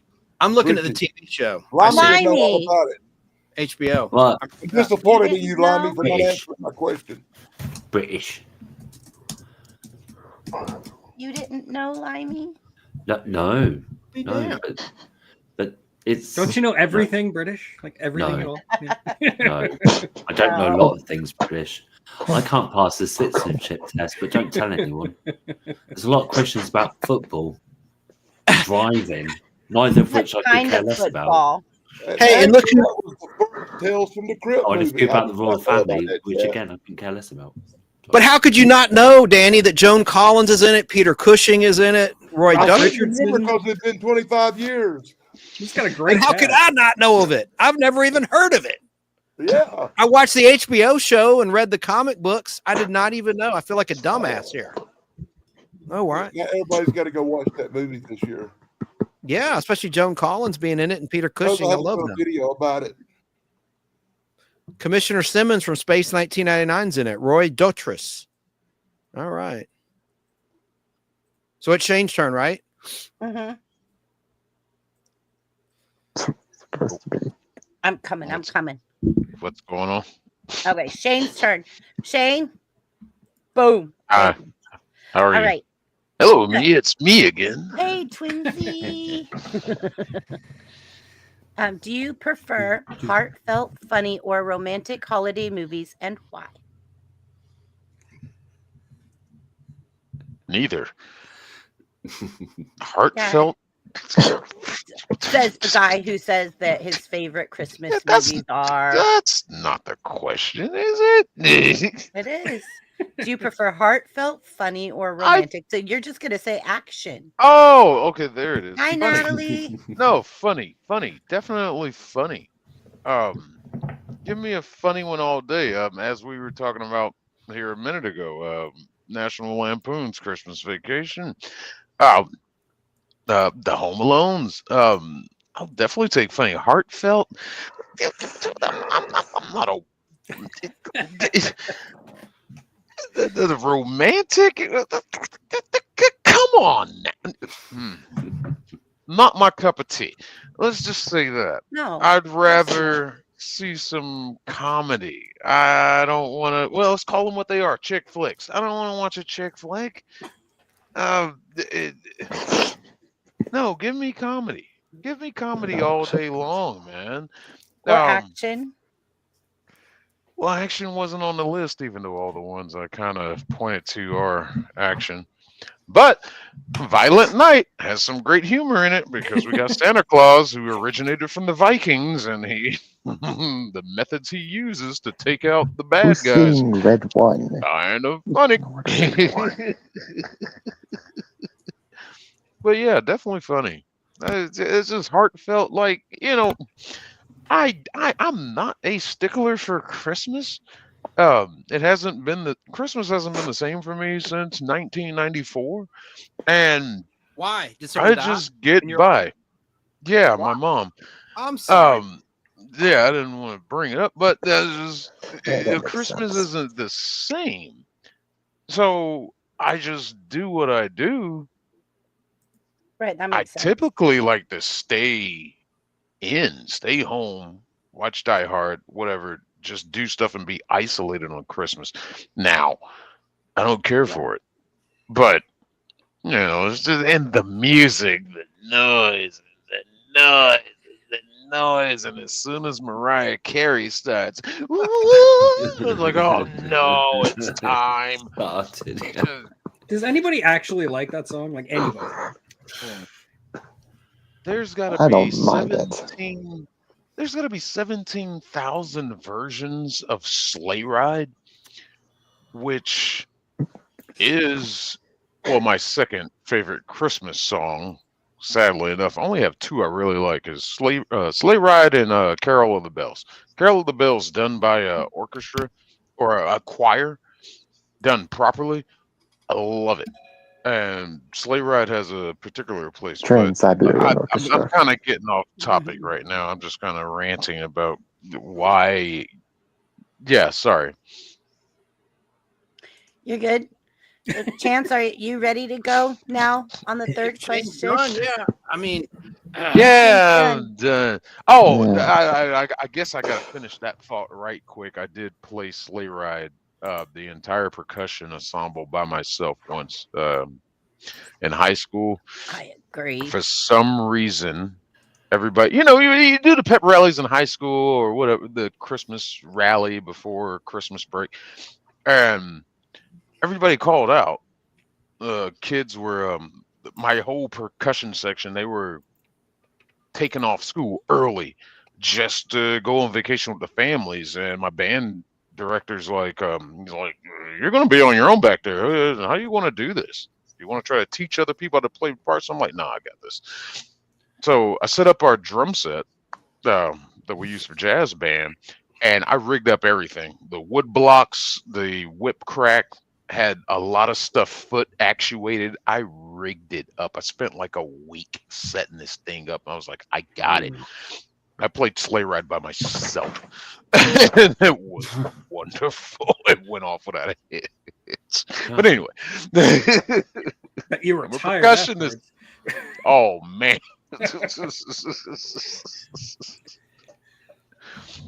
all right. Funny, So funny movies. Cool. So the question was, do you prefer heartfelt, funny, or romantic holiday movies, and why? Well, I like a combination of all those elements. And Let me talking make you about, if you must. Yeah, I must. And I must. And I like that Scrooge movie because it combined a lot of those elements, and I like the stars in it. I like the chemistry that Bill Murray had with Karen Allen, who I like from Raiders of the Lost Ark. She played Marion in that movie, and of course she was in Starman, which is a good movie. And it was probably the last movie where she was like an eligible bachelorette type, a starlet. It was the last movie from 1989, directed by Richard Donner. And I just thought it was a fun, light movie. And so to answer your question, yeah, I like the combination of everything. Probably more comedy than quote unquote heartfelt, But I am a sap, and I am a sucker for heartfelt movies. That's why It's a Wonderful Life is something I watch each and every holiday season. I'm a sentimental sap. But no, that's my answer, and that's all I got to say on that. Oh, that's all I got to say right now about that. That's all I say about that. But I always but I did like, and Karen Allen, going back, I want to say one thing she did, a little anecdote. She did the pilot to a show called Knots Landing, was a spinoff of Dallas in the middle of season 3 of Dallas, like as a winter replacement show. And she played Sid's troubled daughter. She was like an alcoholic getting into trouble. And then when the show was picked up, she quit the show because she was going to co-star in Raiders of the Lost Ark, filmed in 1980. And so a little anecdote about that actress. And, so I love Scrooge. That's one of my favorite holiday comedies, along with like Bad Santa, and which is really a kind of a raunchy, not heartfelt at all, holiday Christmas movie. And getting what Shane said about songs, I like the Hanukkah song by Adam Sandler. I think that's a hilarious Saturday Night Live song. I love that. So I will relinquish my time to Tug to answer the question. Well, doesn't Danny have to go first? Oh, I didn't know the order. Sorry. No, Danny. Yeah, how did Danny move? Okay, yes, you're correct. Danny goes next. Somehow, So it's like heartfelt, heart-wrenching, heartwarming movies, right? Yeah. You know, I'm going to really have to just be real quick with this and go with A Christmas Story, because it's the touching, most loving Christmas movie I can think of in my mind, because it's the one that goes back to the younger days when I was, like I said, with my kids. And I guess because it's the bonding with the kids over that movie that kind of made it special. Plus, it was kind of realistic, you know, for childhood. Darren McGavin played the perfect father of that era that kind of reminded me of my dad. My dad was a lot older than my mother, and my dad was more like my dad's father in that movie. That to this day still. And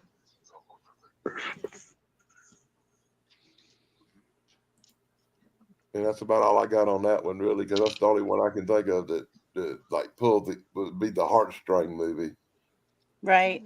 And it doesn't have to be a heartstring movie. It's, do you prefer your Christmas movies to be funny, hack 'em, slash 'em? Like, it's kind of just asking, like, well, I prefer my Christmas movies to be more like Die Hard or yeah, all the way, you know, action Christmas. So I wouldn't put Elf in that category. Right. But So it's, do you prefer heartfelt, funny, or romantic holiday movies, and why? But you can add, if those don't apply to you, then just say, like, those don't apply I don't to me. want nothing to do with romantic or heartfelt movies. I prefer like action, adventure, or at least something interesting. I'm not all lovey-dovey. I don't watch girly movies too much. I don't never watch the Hallmark Channel, friend. Oh, those kind of girly movies. I don't watch many movies. Never seen those types. Even though I did sit through Cruella yesterday, so I guess I do watch a girly movie once in a while. I recommend you don't watch that movie. Which one? Cruella. Oh, I still want to see that. I saw the guy. I had to sit through it too, at least the one.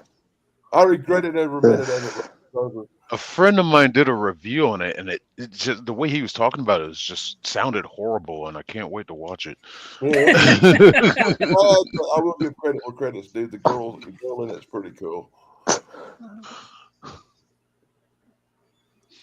Yeah, Kristen Stewart. She's a little baddie. Yeah. It's too bad we can't play clips, you know, that are like copyright approved. You know, there's got to be some out there we could play to jazz up the show. I would risk it. I play trailers a lot on my channel, Shot Theater. Yeah, trailers. Get away with And I hope trailers. we get a copyright claim once in a while, maybe 1 in 10, and then it's just a claim. I don't never get a strike for them. Right. Yeah, you have to go pretty far to get a strike. So I went pretty far before there, Tug. Hey, Sarah. Hi, No. Sarah. She's back. One that comes to mind is She was here earlier. There she There is. she is. Hi, Sarah. You're still here with us. Sarah. And your Borbs. Sarah.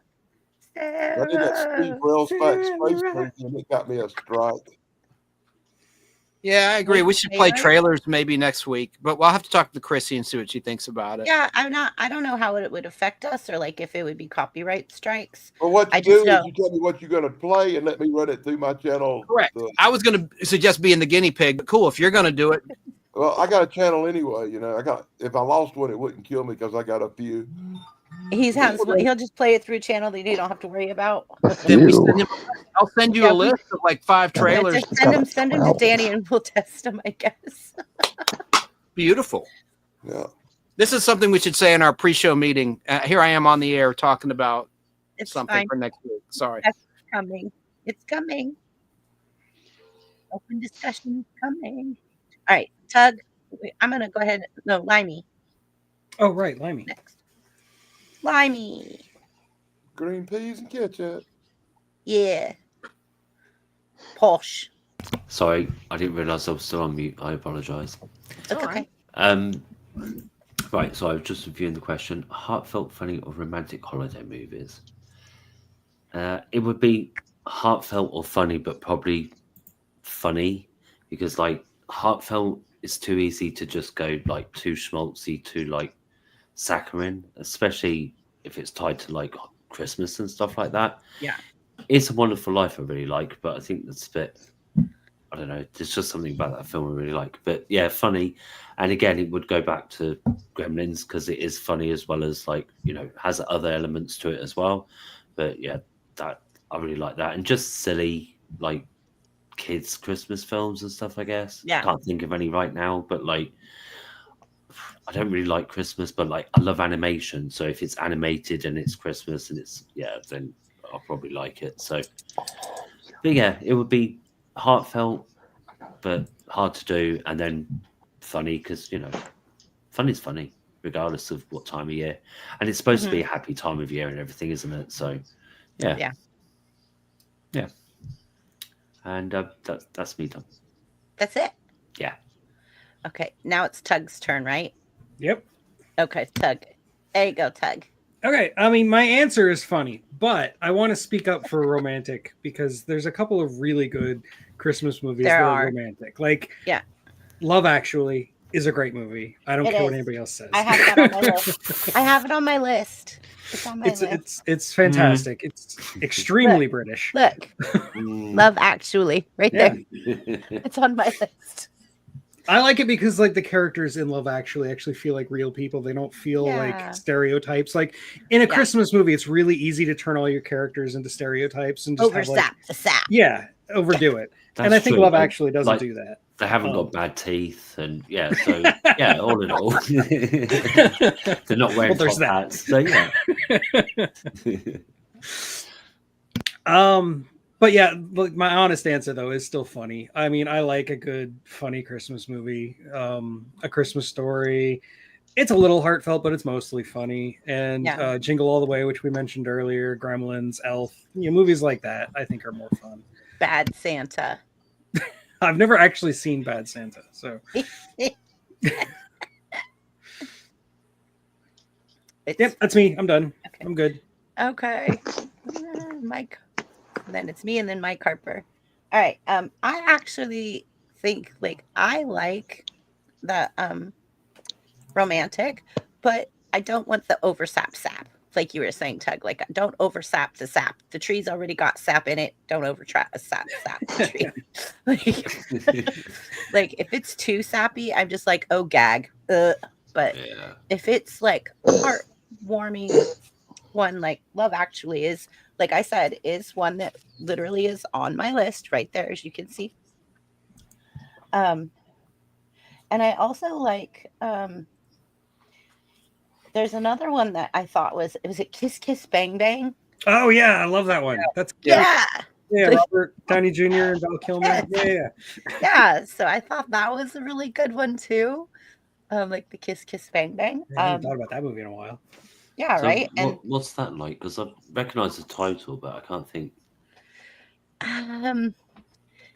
It's sappy, but not too sappy. It's kind of like a Christmas film noir. Like Yeah. how else to describe it. Okay. Thank you, Tug. I appreciate that. 'Cause I'm like, I'm intrigued. I do also like While You Were Sleeping. Oh, I haven't seen Like that either. that one was a really good one with Sandra Bullock. Oh, it's got Sandra Bullock in it. Yeah. I'll have to see Like it. I really like that one. There's a bunch that I really like, but I think I like my Christmas movies either to be just a little bit on the romantic side, but still have comedy, or just comedy or action. But I don't like the over sappy sap. But I do love Christmas movies like Polar Express, which we have not brought up yet. Like I absolutely love Polar Express. I love The Grinch. The Grinch is one of my favorite cartoons or movies to watch. Like, I just Which love it. one? version are we talking about? I love all of them. Oh, okay. Well, the Jim Carrey one, the live The action. Jim Carrey one makes me laugh, and there's really good graphics in there. And I actually have a fun fact on that one. The Grinch and How the Grinch Stole Christmas were 1,000 hand-sewn green yak hair suits for the role. Oh wow! Blimey. Yeah, Cool. that's a fun fact for. And I for like that Boris one. Karloff, right? The Boris Yeah, Boris Karloff. Karloff was the narrator. And yeah. Rudolph was originally created It's as Anthony a Hopkins. promotional character from Montgomery Ward stores in 1939. Wow. Oh. By Esmeralda. I really He's got- Bye, Esmeralda. Boris Karloff was the cartoon version. You Anthony think Hopkins like was the live Rudolph would be action. older than that, wouldn't you? Yeah. Right. Look what you said, Chrissy. You want to read it?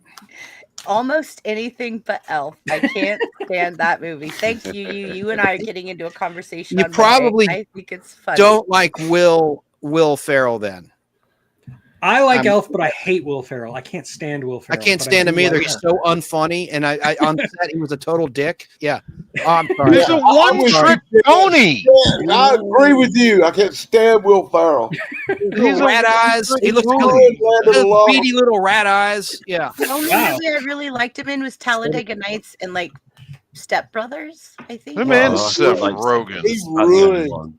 He ruined Land of the Lost. And Bewitched. The Bewitched with Nicole Kidman. Terrible Darren Stevens. Oh, that's why you have opinions now. I see. Don't mess with Bewitched, or you have to deal with Chance. He actually has done a couple of serious movies. He did Stranger Than Fiction, and I think he was actually really good in that because he wasn't being the goofball that he usually is. He's not. He tries screaming. too hard to be funny. Yeah, he does. He tries He's too not hard to good be. at He it. thinks loud is Too funny. hard and It's it's not. not funny. Mom, more meatloaf. Now. I want it Awful. now. Wedding Crashers. Yeah. Yeah, he's So, he's I'm gonna- not funny. Mhm. Yeah. I'm I saw gonna it ask when he you guys- played that. Will He Ferrell. played a cheerleader. He was a total goof. Not funny goof. He sucked goof. Okay, well, Saturday Night Adam Sandler does some really goofy stuff too, kind of like the Saturday Night Live spoof stuff. Yeah. But But he's funny to me. He's Thank funny. you. Lunch Lady Land with Adam- Chris Yeah. Adam Chris Sandler Farley, made a Chris great movie called Uncut Gems. If you haven't seen Yeah. that, that's Yes. probably the best movie I've seen. I I wish he really would like- stick Adams to is do a lot done. more serious roles because he is good in that. He's good in like Punch Drunk Love, a couple other movies where like I love all Adam of those Sandler movies. is actually a very good actor. when he 50 First tries. Dates, Blended. Like, I love all of it. Billy Madison is classic to me. Waterboy, Yeah. Wedding Oh, Singer. well, Happy Water- Gilmore. Waterboy's a Happy Gilmore. classic. Yeah. I don't mind Adam Sandler. He's not too goofy. Who was the one No, Not but like that's what I'm Jim saying. Carrey or something. So, have any of with you the guys Sprouse twins? have you? with the So I have a Sprouse question. twins. Do you think that Harry Potter and the Sorcerer's Stone is a Christmas movie? I Probably, but I can't couldn't take even those movies. remember it. It comes up as a Christmas movie, and I love that movie, but I never thought of it as a Christmas movie. I mean, all the Harry Well, Potter here- movies have a wait. Christmas scene in them. Yeah. Wait, here's the problem. Here's the problem. Harry Potter and the Sorcerer's Stone is a movie about witches and sorcerers and all this stuff. Da da da da.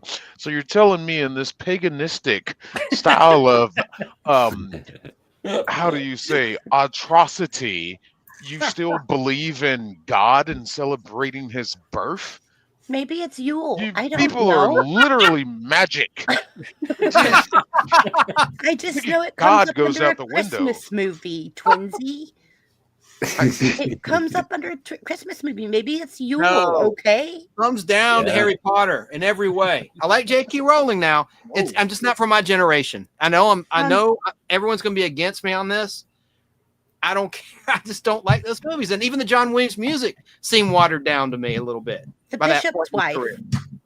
You're Huh? insane, but okay. The You're entitled to your Bishop's opinion. I don't. I'm sorry. I just do not enjoy those movies. I don't. That's The fair. Bishop's Wife. Is that a Christmas Me movie? neither. I don't even know what that is. The I Bishop's can't Wife? remember that No, movie. Bishop's Hmm. Wife. Oh my God. Yes, it You guys is. better have Keep tablets my and mouth pens shut. because I'm coming for you next week. Oh, Cary Grant. Yeah. But Tug, I've serious seen question. the remake. Do you Yeah, think yes or no that the Harry Potter movies are all pretty much the same each movie? Yes or no? No, I don't. Okay. The first Yes. two are kids' movies. The third one Yeah. is an Alfonso Cuarón movie, which is totally different from all the rest of the movies. The third one Sorcerer is in my the favorite. Stone, though, is the one that comes up under Christmas movies. And I was like struck by that. I mean, I like all the Harry Potter movies. They're fascinating. I will say I graphics. watched all the Harry Potter movies. I didn't like Lord of the Rings either. Lord of the Oh, Rings was You're boring completely as insane. F. I love Lord of the Rings. Lord of the Rings is boring.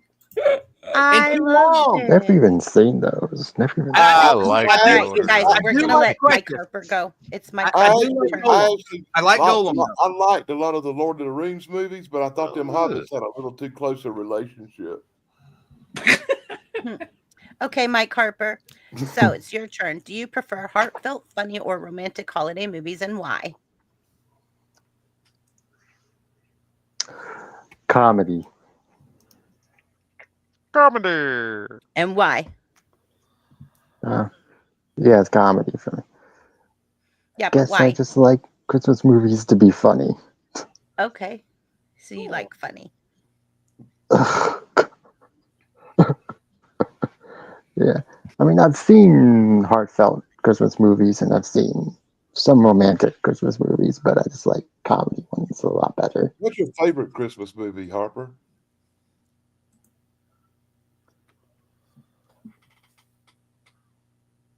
Hard to What's your favorite? pinpoint one exact one. But there is one that I've seen at least five.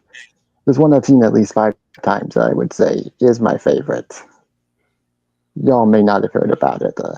Grumpy Cat's Worst Christmas Ever. Oh, good Grumpy gracious. Cat. no. Oh you no, would we're gonna get have to that. look that up. That's cute. Is that Grumpy Cat that's the meme on the internet? Grumpy Cat's Worst Christmas Yeah. Ever. No. Yes, yes, the internet meme that All right, cool. the cat that always has a grumpy face. Yeah. I love that cat. It's supposed to be. Yeah, I think I'll be boss. I did great. All right. Is that it, Mike Harper? Oh, Is that it, buddy? yeah, I've also seen a couple of animated Christmas stuff. Yeah. Yeah, I Like guess so. Okay. what? Or Christmas? He said he's done. Okay. All right. So then, Yeah, Oh, good gravy. Oh, have you guys seen that classic a Meet Me in liquor St. ad. Louis? Yes. Long I time like ago. that Christmas Virgin. movie. He's in St. Louis. Tug's in St. Louis or near there. Well, I Yes, really I've like seen that Meet Me in Christmas St. movie Louis. too. I don't watch it as often, or I haven't seen it as many times as other Christmas movies, but I know that I've seen it 2 or 3 times, and I did really like that. It's more like of a family felt movie to me. Yeah. Yeah. It's more of like if you have like a whole Yeah. family together kind of movie to watch with the whole family. But okay, off to the next question. And the next question is, have you ever seen a holiday movie that surprised you by becoming a favorite?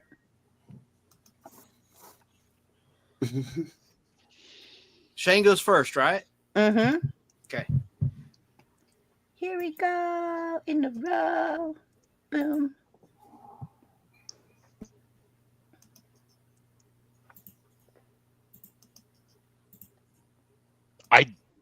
I don't know. A holiday. It has to be a holiday. Has to be a holiday movie.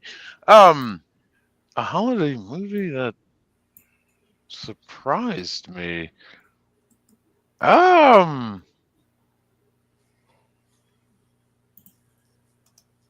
think That I'm just. became one of your favorites. It became a favorite. Is it? I did Violent Night. Um, I'm going. I'm bouncing between some of the same movies here, but maybe Violent Night. But I don't know if I can necessarily constitute it being surprising to me because I did intentionally go to the theater to watch it because the trailer looked great. Um, it was better than I expected. I can't think of something I watched by chance that's holiday related that surprised me and became kind of a favorite. It's not really by chance. It's have you ever seen a holiday movie that surprised you by becoming a favorite? Like you didn't think it would become your favorite when you started watching it, and then you're like, I really like that movie.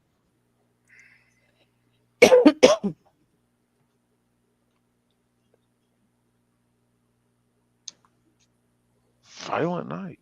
I got nothing. No, I really don't. All right. Nothing really. I mean, the last movie that surprised me was Dog with Channing Tatum. Oh my god, I love that movie. Okay, Yeah, we'll get another time. We'll do but I favorite don't think movies it's of all time. holiday. I don't think there's a holiday theme in it. There's no holiday theme in that movie. Okay. So then wait. I'll go with because the trailer looks so stupid. I didn't want to watch it, and I ended up watching it.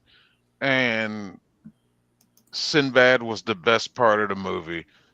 Jingle All the Way. Right. Oh yeah, Jingle That All the Way one. is a good one. There you go. Jingle All the Way, because I grew up with Sinbad, man, and well, Schwarzenegger too. But Schwarzenegger told me, "F my freedom," so F him. But Sinbad is still a lovable Kazam. Yes, that movie exists, people. That movie exists. I like Jingle All the Way. But That's a yeah, good we'll pick. go with Jingle All the Way. Yeah, that's All a the way. good pick. Yeah. Chance, are you ready? Yeah, but I thought it was Dan's turn, but okay. No, it's you after Shane. This order's got me all screwed up. Okay. Okay, it's because the order got mixed up. All right. Well, I would say Santa Claus 2. Don't laugh, Shane. That surprised me. I saw it. I went with a date. I didn't want to see it. I liked the first one, okay, starring Tim Allen, where he, of course, physically becomes Santa Claus. But I like part 2 because he meets Mrs. Claus, and I like the actress Elizabeth Mitchell who played Mrs. Claus. And then there's a little kid in it. His daughter is played by Tim Allen's daughter by Bill Mooney's daughter, Liliana, who was retired from acting, but she was a cute child actress. Talk about funny and heartwarming and all that stuff. That was just a good Disney Christmas holiday movie, Santa Claus 2. And it surprised me. And I do watch that sometimes, when I have a significant other around, we'll watch it together. So let me see the rest of the question. Where is that? Private Have you chat. ever seen a holiday movie that surprised you by becoming a favorite? Yeah. Okay. So Santa Claus 2 is kind of a favorite. Okay. I thought Tim Allen was really funny in that. And I like the ensemble cast and seeing the North Pole, making the toys, the whole fantasy of it. It was cute. It was a cute Christmas movie, I thought. Yeah. I think that's a good choice. And that's the end of that question, right? Yeah, that's the end of that question. All right, Danny. All we have after this is we have one question left, so we're moving right through. Good job, guys. Not even 2 hours in. Good. I'm going to go ahead and put Liney. Oh, and I have a trailer I'm going to play because I checked it out. Don't let me forget, Chrissy. A Christmas movie.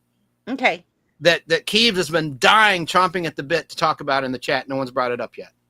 Okay. Is it the? I think I have it on my list. Chance.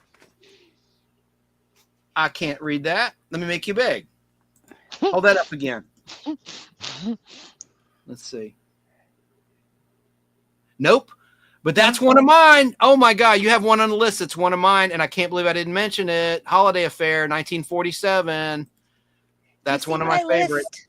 Yeah, Holiday Affair. Oh my God, that's Robert Mitchum. I'm so crazy. I have to write everything down so Robert I don't forget. Tug, you're gonna think I'm even crazier when I say this. Shh. I like the colorized version of A Holiday Affair better than the black and white, and I hate colorized stuff. Have you ever seen Holiday Affair, Tug? I've seen the black and white version. I've never seen the colorized version. I'm impressed you've heard of the black and white. Yeah, and it's the story. A department store comparison shopper meets Robert Mitchum, who's working in the department store, and Janet Leigh was gorgeous back then in the 1940s, and she was the lead actress in that. And I just love that, and I feel bad for Carl, right, her boyfriend, who gets screwed by this new romance that blossoms between she and Robert Mitchum's character. Anyway, that's a great one. We'll get there. Okay. Well, take me off. It's Danny's turn now. No, it's Limey and then Danny. Me all screwed up. Sorry. I'll put you underneath sick because. Yeah, the ones that have already gone, put them down. I'm keeping everybody in order. Me. So, I do actually quite like some romantic comedies, rom-coms, or as some would have them, chick flicks. But there's one that, and this is what surprised me because I didn't really think that I would like it when it came to Christmas or whatever. But When Harry Met Sally was one that surprised me for being a Christmas film. That was a rom-com that I really like. Although I suppose there is some debate as to whether or not it's a Christmas film, a bit like Die Hard, I guess. But yeah, that would be my choice for the romantic comedy film of Christmas. Okay. Now, do you have a nostalgic Christmas movie that is really popular in England that people watch there? Well, see, I did think of one, but it wasn't really a surprise for me that it became a favourite. It's kind of a surprise to me that it's remained a favourite. And the other thing is, it was a TV film rather than a cinema film. But it's The Snowman, which is again animated, so I loved it. It came out when I was a kid, and it's kind of surprising because I don't really do musicals, and there's no real dialogue. It's just songs and music and the visuals, which are just amazing. I don't know if any of you guys have heard of it, The Snowman, and Walking in the Air, sung by Aled Jones, the Welsh choir boy. No? Okay. So that's one that's really famous here. That's they made a follow-up on the 30-year anniversary. But yeah, I think it came out in the early 80s. And because it's so popular here, I thought it might have made it across the pond. But yeah. Across the pond. Yeah. I love it. But no, that's one. It's just very... it's a very... sweet film, and it's great. It's one of those again that's like a really good family film, like your grandparents could watch it, your kids could watch it, and your dog, and nobody would be upset about watching that at Christmas time. So yeah, that's a good one. Mm-hmm. Okay, are you done there, Limey? Mm-hmm. All right, Mr. Danny Staten over here freezing your bum off out in freezing cold. How many days are you? How many days are you now? It's 28 days. Oh, you're gonna look like Santa come Christmas for your grandkids. I don't know. We'll see. I'm not gonna shave till it gets warm. And I found out because I hadn't had beard in a long time. I found out it actually keeps your face a lot warmer in the wintertime because it's like 37 degrees out here right now. I'm dressed like an Eskimo, and my face isn't the least bit cold. Right. Yeah, no, it just You're how old? Just dawns on you that a beard keeps your face warmer? Yeah, well, I haven't had one in a long, long time, like 1994. Wow. Looks good on you, man. You look good. I haven't went more than 2 days without shaving since 1994. Wow. And then I burnt my face real bad, and I thought, well, I'll let that heal up, and I'll grow a beard till it gets hot again. and just to see what it looks like, to see how it feels, to experience a beard. So we'll see how it works out for me. There you Yeah, go. it saves on heating bills. It's great. In 1994, there was a movie called Mixed Nuts with Steve Martin. I'm not going to go into it because it involves suicide hotlines and depression at Christmas, but it's one of the few movies that actually ever touched me. To be a comedy, I recommend everybody watches it. But it's kind of it's funny, but it's depressing because of the subject matter it deals with. It's one of Steve Martin's best works, I think. I don't know if I anybody's love ever Steve seen it. Martin. I've got a habit of coming up I've with never heard of movies that. nobody ever heard of. No. That's great. We like that, I'm though. That gives us intrigued, a though. homework assignment. Yeah. Absolutely. I would love to go into Santa Claus versus the Martians, but I'm not going to do that. I love that movie. You're stepping on my toes if you talk about that. Yeah, I know. I belong on your show, Tug. You know that is true. Yeah, I know. I know. And another movie was, I think Michael Keaton made this crazy movie called Jack Frost. Oh yeah. Yes, he did. I like that one too. Insane. This Jack movie Frost. sticks in my mind after I've never all this seen it, time. but I'd like to. And not because I liked it so much, it's because the kids liked it so much. I want to see Jack Frost again. It sticks in my mind because they wanted to see it like 50 times the year it come out. All I could hear was Jack Frost. So that movie sticks in my mind a lot, and I think Michael Keaton's a great actor. Best Batman ever. Good pick. I could have swore that was one on my list, but I don't see it on my list, which means I didn't write it down. But yeah. Yeah, that's a good one. That's good. He says, that's all I got to say about that. Turn the camera off. All right. So then Limey goes under Chance. Let me get everybody back in order. Oh, it's just going to mess it up again, you know. No, I'm going to keep this right.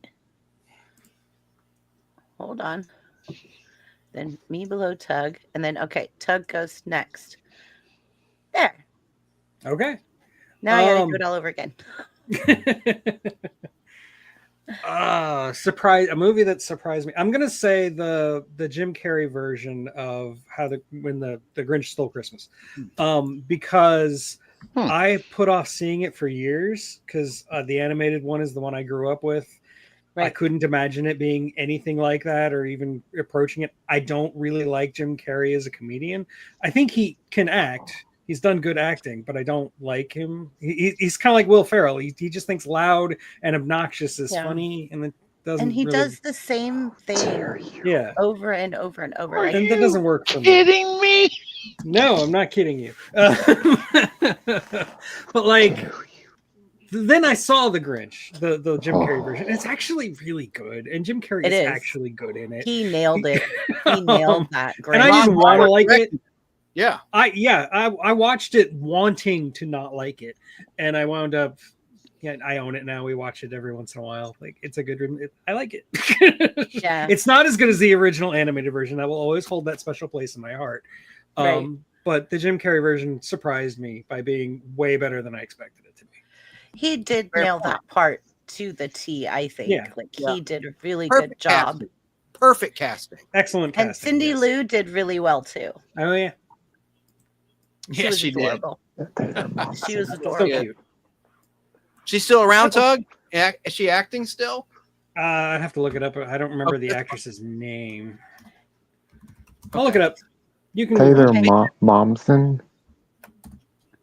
All right, so then we have so do you prefer to have a movie surprised you and became your favorite? So that's the Grinch for you. Yep. Okay. And Good then pick. it's me. Yay. I would have to say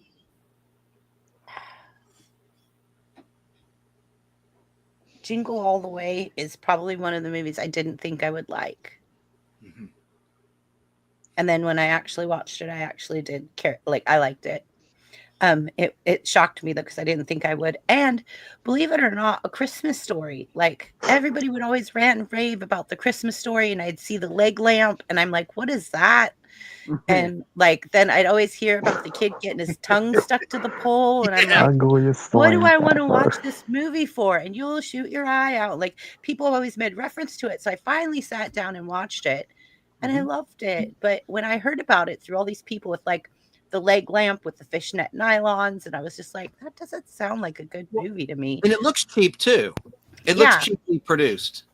And then when you see the kid with the bunny rabbit pajamas, it's just adorable. And then when the kids go outside and they're bundled up so much their arms are straight out to their sides. Yeah. And I'm older than you. That kid, the main kid, I knew him from Hershey's syrup ads, Messy Marvin, in the TV campaign. Yeah, I'm bundled up like that right now.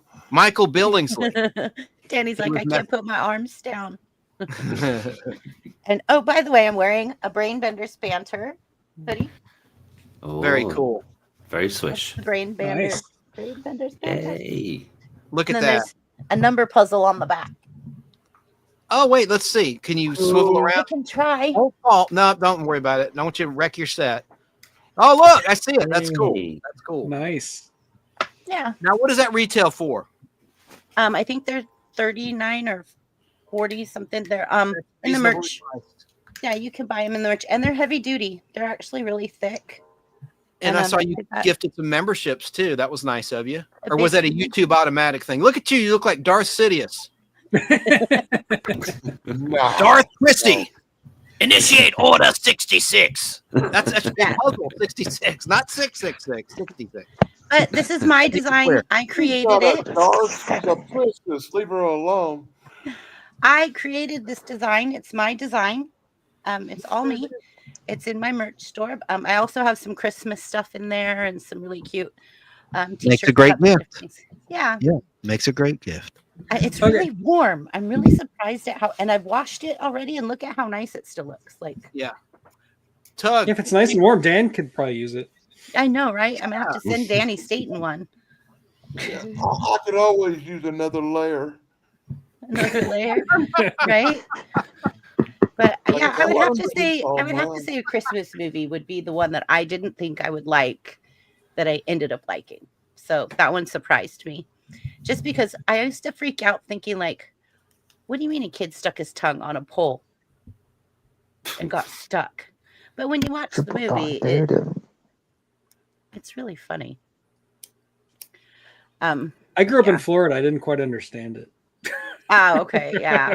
See, because I grew up in like the Sierra Nevada mountains. So we had a white Christmas every year. So I knew like if you went out and like your tongue's wet and you stick it on a frozen pole, you're gonna get stuck. Because one time I saw an icicle fall from the roof, and I picked it up thinking like I could like eat it like a popsicle, but it stuck to my lips. Oh no. And I was little. It stuck to my lips. And so I didn't know how to get it off without ripping skin. So I just started trying to like. That's what she said. Lick it off. Nah. Rah, rah, rah. Okay, and then next is Mike Harper. So let's get Mike Harper up there. There you go, Mike Harper. So the question again is, have you ever seen a holiday movie that surprised you but becoming a favorite? One that I know that nobody has said yet is Christmas Shoes. Christmas Shoes. I don't even know what that one is. Mm-hmm. Has Based anybody on a else on panel? song.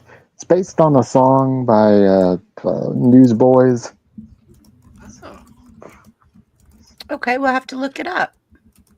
Yeah, it's got Rob Lowe and the lady who played Dana on According to Jim.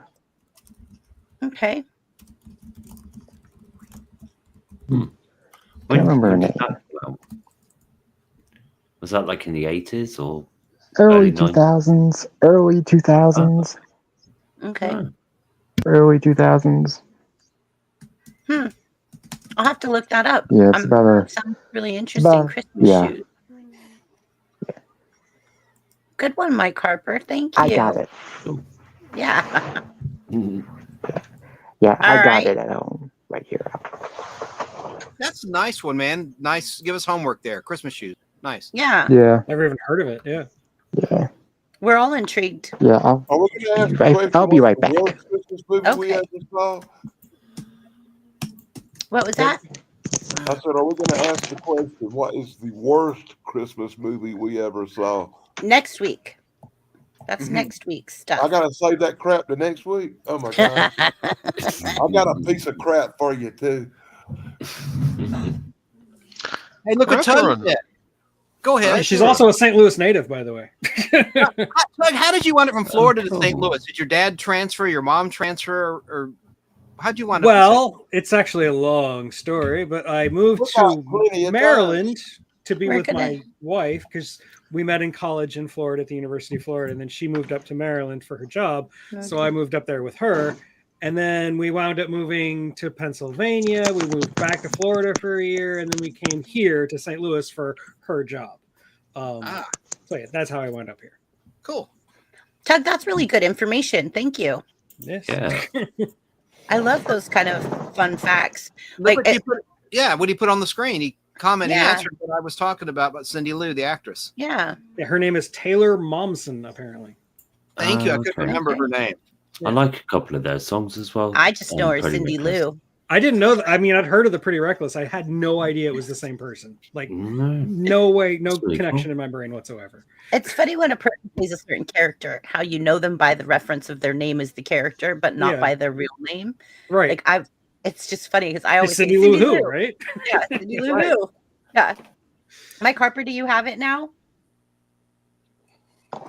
Yeah, yeah. You ever had it? Oh, look. Rob Lowe. There it All right. is. Good for you, man. Yeah, Back it up yeah. a little Kimberly tiny bit. Williams. Kimberly Williams. Thank you. There you go. We got that. There, we got there. Perfect. Physical But Special Yeah. family edition.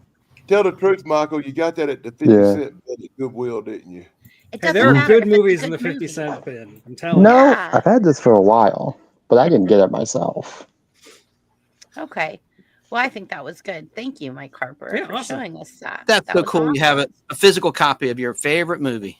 One of your Yeah. favorite. Well, May I play Yeah. a trailer for Tug? Because I know he's probably got to go soon. He's got a show to produce tomorrow. Can I play a trailer? Yeah. We All right. have one question left I'll and answer then the we're last all question. done. I got time. But you Okay. can play the trailer. Go ahead. Well, Chrissy, what should I do? Can I play the trailer now? Play the trailer because we've got one question left and this is All before right. we start our next round. So yeah. Okay, Can here I we throw go. an honorable mention Yeah, real that quick? trailer, man. Yeah, hold Damn on. it. Shane wants to do an honorable mention real fast. Okay. It just popped in my head. Fred Claus with Vince Vaughn, Paul Vince Vaughn, Giamatti, and yeah. Kevin Spacey. That Look, one surprised look. me too. Look, it's on my Can't list. go wrong with Paul Giamatti. Oh, okay. it's on your list. It's All on right. my list. All right. This is related to the Superman the movie, but it's a Christmas movie.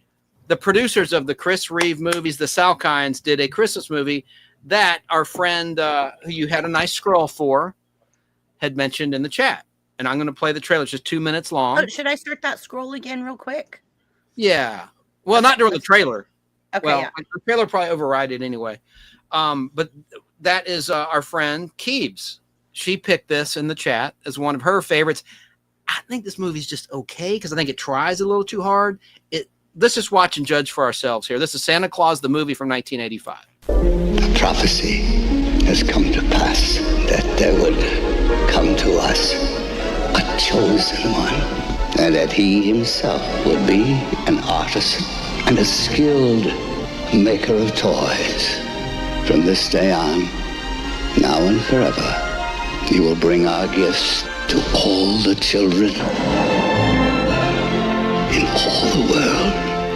This is your legacy and your gift, as is the gift of flight. It's them! Every year, the magic happens again. It certainly should be. Until now. What are you? I'm an elf. An elf? Yes. You mean like A fairy? I mean, I'm talking modern methods of production here. I'm talking assembly line. I'm talking way for the future. Now someone wants to take the magic out of Christmas. We say, bigger, better. It's going to cost you. Cost? Cost who? The people who buy the toy. Well, nothing. We're going to give them away free. For free? Well, that's how we do it at the North Pole. Well, that's not how we do it here. Santa Claus is finished. I just wanted him to see what a good assistant I could be. Only one man can stop him. Only one man can help us. And he's coming to take you for a sleigh ride in the stars. Alexander Salkind presents Dudley Moore and John Lithgow. The legend comes to life for the very first time. With all the magic, all the adventure, all the wonder. Santa Claus, the movie. Seeing is believing. An Alexander and Ilya Salkind production. Merry Christmas, everyone. You just Total money unlocked- grab. Overkill with the star power, just like with Superman the movie. I don't know. It just missed the mark for me. What do you think, Tug? You just unlocked a memory. Like I obviously saw that movie as a kid, and I've never seen it since, and I haven't thought about it since until just now, and it's me like too. blowing my mind. It's a beautiful. I feel like throwing up. I've seen it. Just, what do you think? What's your initial? God. But I mean, do you think it's a good Christmas movie, Tug? It's one of the movies I you remember wanna liking it as a forget kid, but that doesn't mean anything. Right. If you watch it as an adult, I think, yeah. I'm surprised you haven't thought of it just because you've done a lot of Superman the movie streams and videos. And Yeah, and you can Salkind tell too? just by the trailer, you can tell it's the same people who made Superman. I think they use some of the same background plates. I mean, Look at this. And the Hey, movie, hey, Superman that the movie. is Yeah. so bad that I have literally forced it from my mind. It's not very good. I'm sorry, Keebs. We love you, Keebs. It's just not. I liked it as a kid, Keebs. I'm not down on pooping That on it. movie's a nightmare. Keebler says, I'm actually watching it tonight. Well, if you love it, you love it. Look, I don't care. I'm in the Never minority. Never be ashamed of what you A love. lot of stuff. I'm going to watch that movie and reevaluate it because I hadn't seen it in a long time, and I may be wrong about Chance, it. you just had a pop up top on your Facebook. I saw Facebook prior to the trailer. I'm gonna. Okay. Go on. I just saw it turn red, so I was like, Thank I you. better let Chance I know. like I everything saw the Dudley- same thing. I like most Dudley Moore movies. I really do. Arthur. Yeah, I love Arthur. Yeah. it's All right. fantastic. I even like Shane. that stupid movie he made with Eddie Murphy where he's like in a tank. You know, best defense. The dip gyro, the Yeah, whole that thing was a that good made the movie. I tank don't care work. what I nobody don't says. It know. was funny. And speaking of Eddie Murphy, let me bring this up. Most people don't know about this, and very few people have seen this. But Eddie Murphy last year in 2023 actually came out with a new Christmas movie that didn't get pushed real well. It was called Candy Cane Lane, and it involves an elf and some magic and some satanic stuff. And it was so bad it didn't get pushed out. So it's really different for Eddie Murphy. If you get a chance to watch that evil movie, watch that evil movie and go, God, I can't believe that's Eddie Murphy. That sounds like it's right up Shane's alley. Yeah, that's why I brought it up to Shane real Got quick. my attention. Candy Cane Lane. Candy Cane Lane with Eddie Murphy 2023 is not the movie you think it is. He's going to write it down. Yeah, check that evil movie out with the evil elves, Find my souls, pen. and demons and stuff. Oh, Here, wow. brother. I'm not even going to go there, but Shane, here. that's my specialty, coming up with movies you never heard of I'm trying to hand you one. because I watch everything because I'm weird. I don't know All where my right, so the last pens are. question, guys, the last question is what one holiday movie that didn't or doesn't get enough love in your opinion?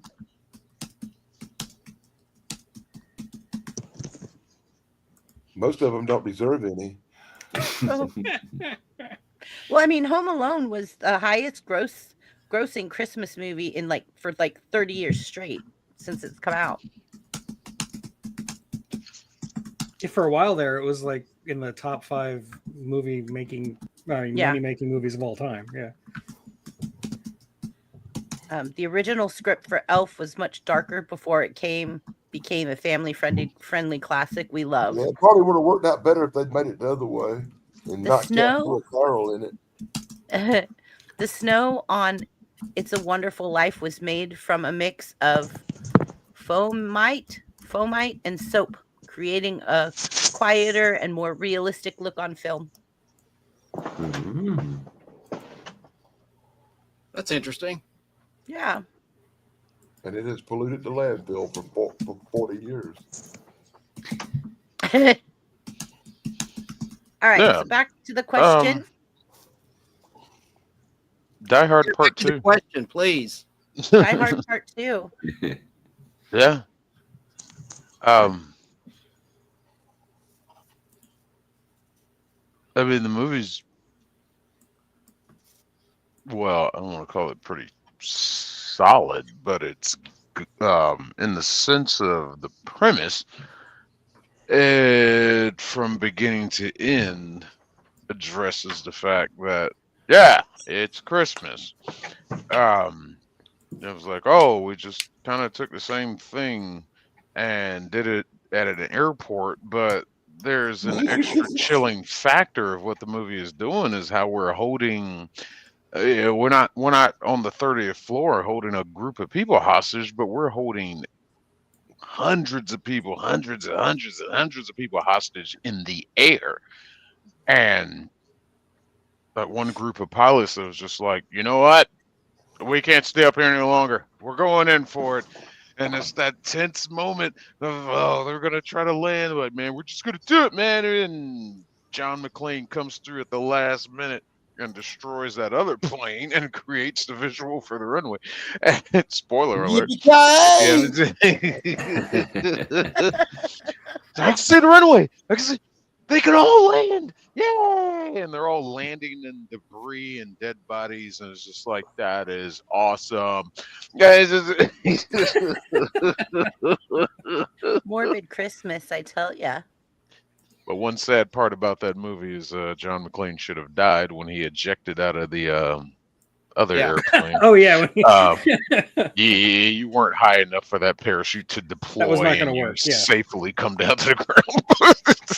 But it's a fun movie. I like the concept of how the bad guys were using, blanks. The blanks, the red and the blue and all that. Yeah.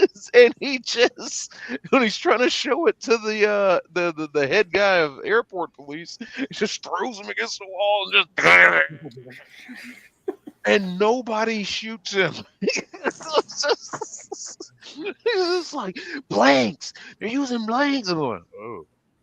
And John Amos, mwah. But yeah, I'm gonna say Die Hard 2. Yes. All right. Good choice. I do think it's underrated. Chance.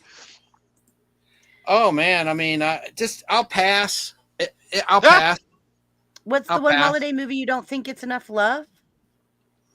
Well, I mean, I don't want to repeat myself because we're talking about the same movie. Okay, so like everybody, if it's the same I say answer- Holiday Affair because Holiday Affair is Okay. very underappreciated, and I think it's Perfect. a really I good movie. appreciate it. Have you seen it, Danny Staten? Holiday Yeah, Affair. I've seen it. I've seen it. I've seen every movie just about it. I have the colorized version. In 1986, Ted Turner colorized it, and the I colorization. saw that on the Turner Classic Networks channel when they shot all them colorized movies. Yes, I recorded it off of that, but that's when the technology was very primitive, and you just had like no flesh tone colors. It was like looking through the old 3D glasses, the blue and the red. Yeah, but that was a And really big thing do back in you- the day when they first started colorizing The them. Gilligan's Island season 1 looked like crap too that Turner did in Yeah, 1990. That's true. Awful.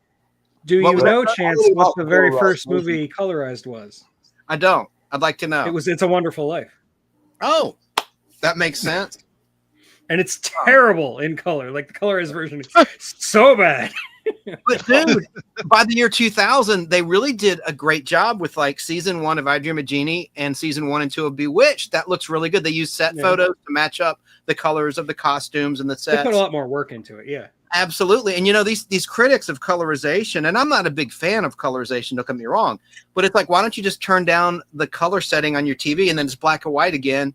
And that way both people can have the best of both worlds. And then some argue, yeah, but it still affects the tone when you do that, because when it gets colorized, they adjust the tone. And I'm like, okay. They did an excellent job on the old horror movies when they colorized them. They look really good.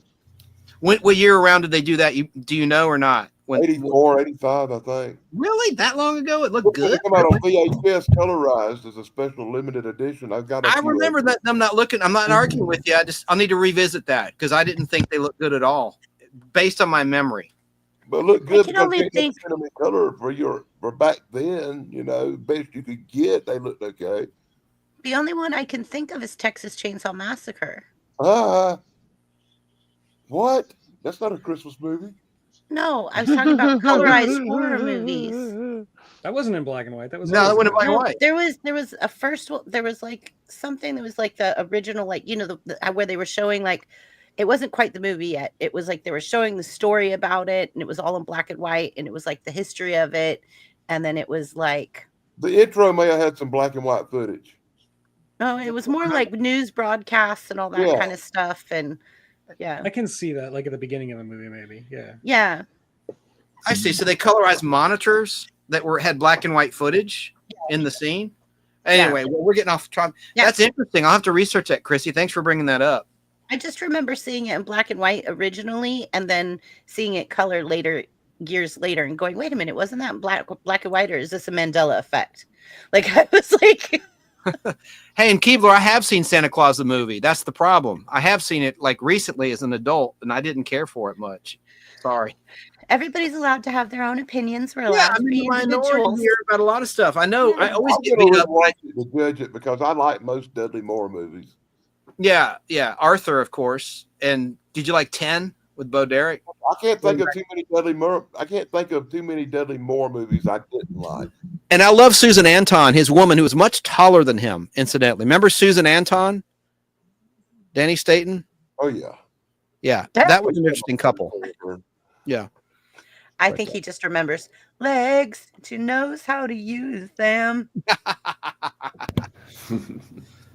All right. Well, that's all I have to say. I want to rest up, be ready and fresh for Tug tomorrow at 1 o'clock Eastern time, noon his time. Absolutely. On The Unapologetic Geek. I can't wait. And we will announce everybody before we leave. And we'll ask Limey when we're done. Once you're finished, Limey, would you mind start dropping links for me? Or have you already been dropping links? I haven't been in chat too much. For everybody on panel, yeah. Yeah, no, I can do that. Thank you. I'm afraid I haven't got one either. So you don't have one for what's the holiday movie that doesn't get enough love, in your opinion? No, because I don't know that many holiday films. I don't feel in general to like think, oh yeah, that one. No, we're just gonna say Gremlins. But yeah, I could say Gremlins again, but then that's quite popular as well. Yeah, that's not underrated at all. So yeah, I haven't got anything, I'm afraid. I apologize. Okay. Well, I love your peas and ketchup. Thank you. I do not. It's become a joke. It's become a joke. Halloween, he had Halloween figures that had peas and ketchup, like the Grim Reaper and like a vampire. So like he had different themes with the peas and ketchup. So yeah, it's funny. Yeah, Chris has made them all, and for today I thought I'll have the posh one because it's like a holiday and all that. So I thought I'll have the posh setting. I made him peas and ketchup for every holiday season of the year. That's awesome. Yeah. All right, so we are going to go. Danny Staton is next. Yay. Danny. You know, I thought Limey was going to say Hot Frosty for a minute there. That's an English Christmas movie. Look it up. Oh. But I won't go there. The one I think that gets the least amount of love, that was actually an okay movie, not really hated, was How the Grinch Stole Christmas with Jim Carrey. Now, most people don't like that movie, but as somebody who spends a lot of time around children, the kids really like that movie a lot. And I don't think it gets enough love with adults and critics as much as it does the love the kids show for that movie. How's that? Nice. I think that's true of a lot Dan. of movies. You watch them with kids, and you kind of see it through their eyes, and you can appreciate Mhm. even movies that you wouldn't like otherwise. I think that Right. happens a lot. Yeah. I think so too. Yes. Like I remember watching it's not a Christmas movie, but it's the Never Ending Story. Yes, Noah Hathaway Love that from movie. Battlestar Yeah, Galactica. and like yeah, I'm watched covering it that movie in February. cool. I love Covering that it. movie. Nice. I love those movies, yeah.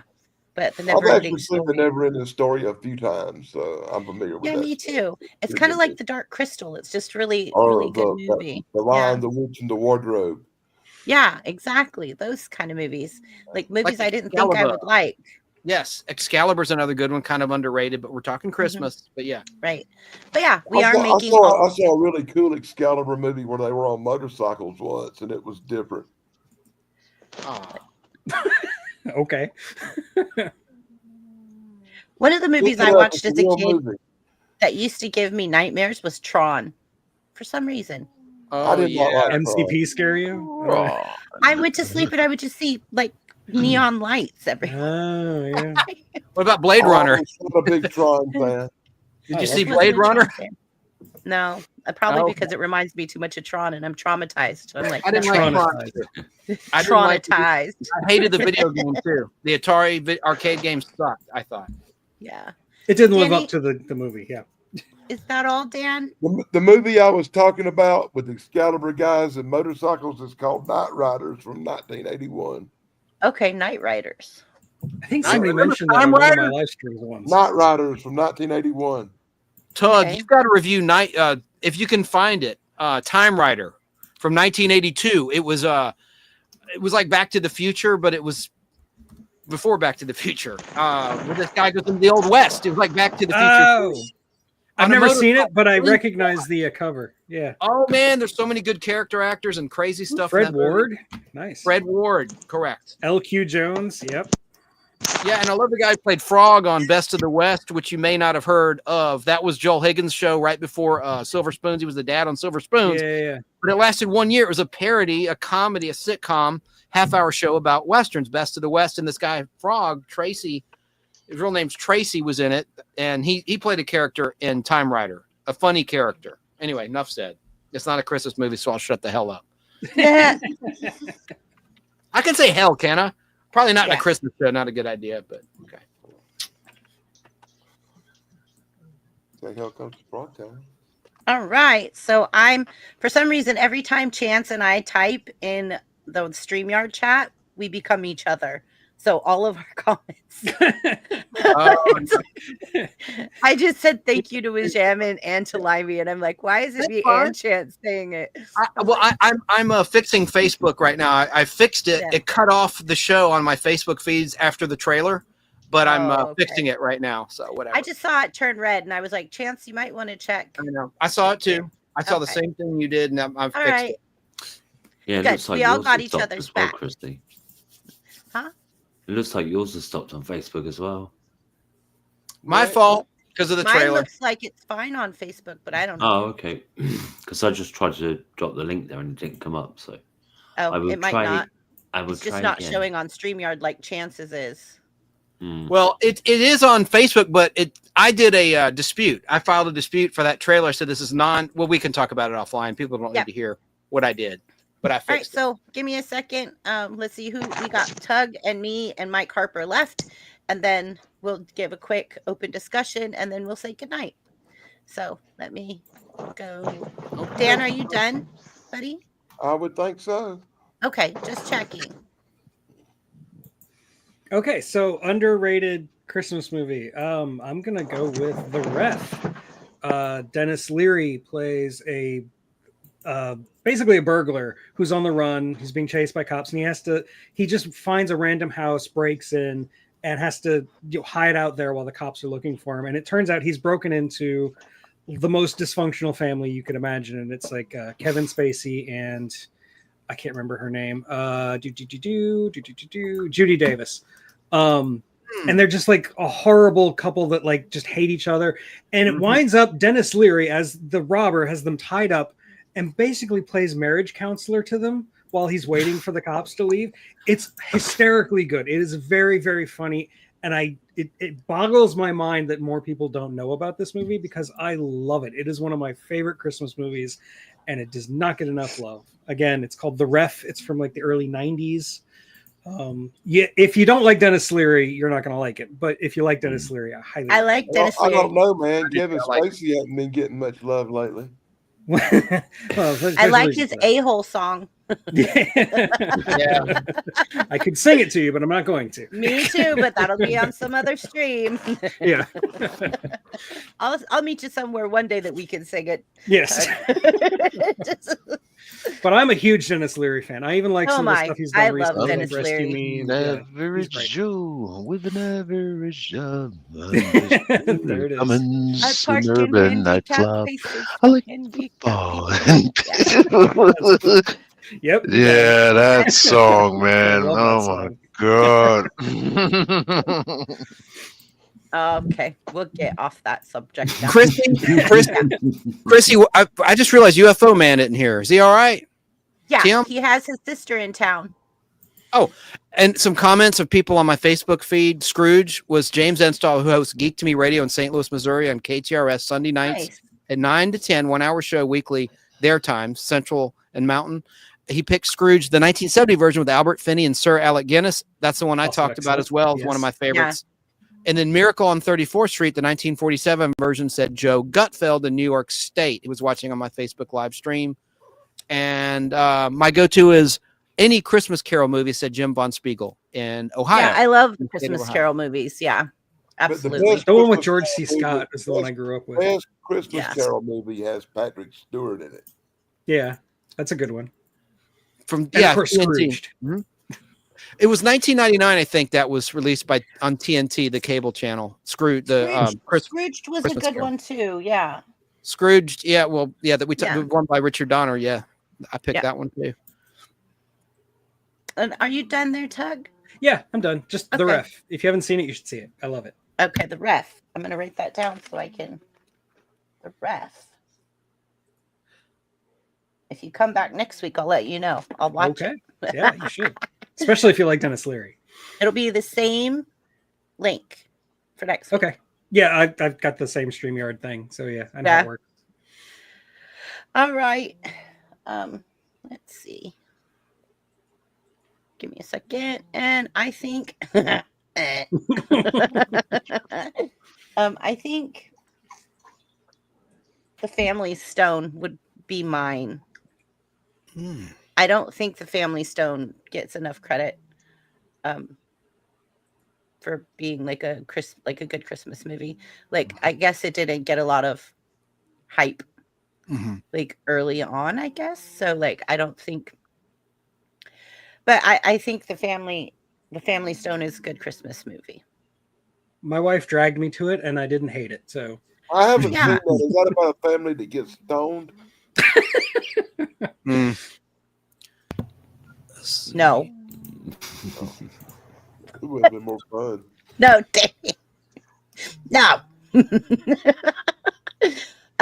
So anyways, that's the movie I think didn't get a lot of I thought it, I don't know if it was I was in a mood when I went to see it, or if it was the people that I was with were really close friends and we just had like a really good time and we were out Christmas shopping and stuff. And so I think it just kind of fell into like, oh, that was fun kind of thing. 'Cause people you're with, your atmosphere, your environment of when you go see it also, I think, reflects on if you're going to love or hate the movie. Because if you and your spouse get into an argument and you go to a movie, you might not like the movie because you're already in a bad mood. So, like, it's just saying. You might, the experience. My grandfather used to always say, people will never forget. People will may not always remember the words you say, but they'll never forget how they make you feel. True. And so I think movies that movie are the have same Sarah way. Jessica Parker in it? Yes. Yeah, I know the movie you're talking about. Yeah. Sex in the City, Sarah Jessica Parker. Yeah. Yeah. Footloose. LA Story is what I always think of her from. Sadly, I've seen most of her stuff too. Yeah. All right, we're gonna go ahead. Judgment Day, Mike Harper. Last one, and then we're gonna do open panel.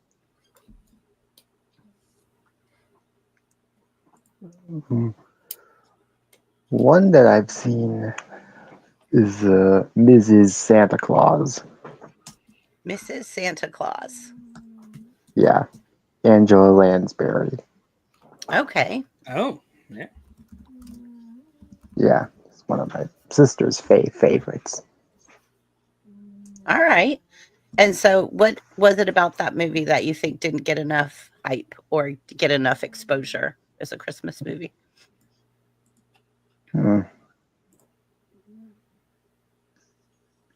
Tricky question. Well, if you don't want to answer it, you don't have to answer The it. biggest problem with it, Yeah, I don't Angela think I would Lansbury be able was to tell you. Okay. All right. It's good. He's like, oh, thanks for making it easy, Chrissy. All right. So I'm going to do a quick little thing real quick. Give me 1 second. And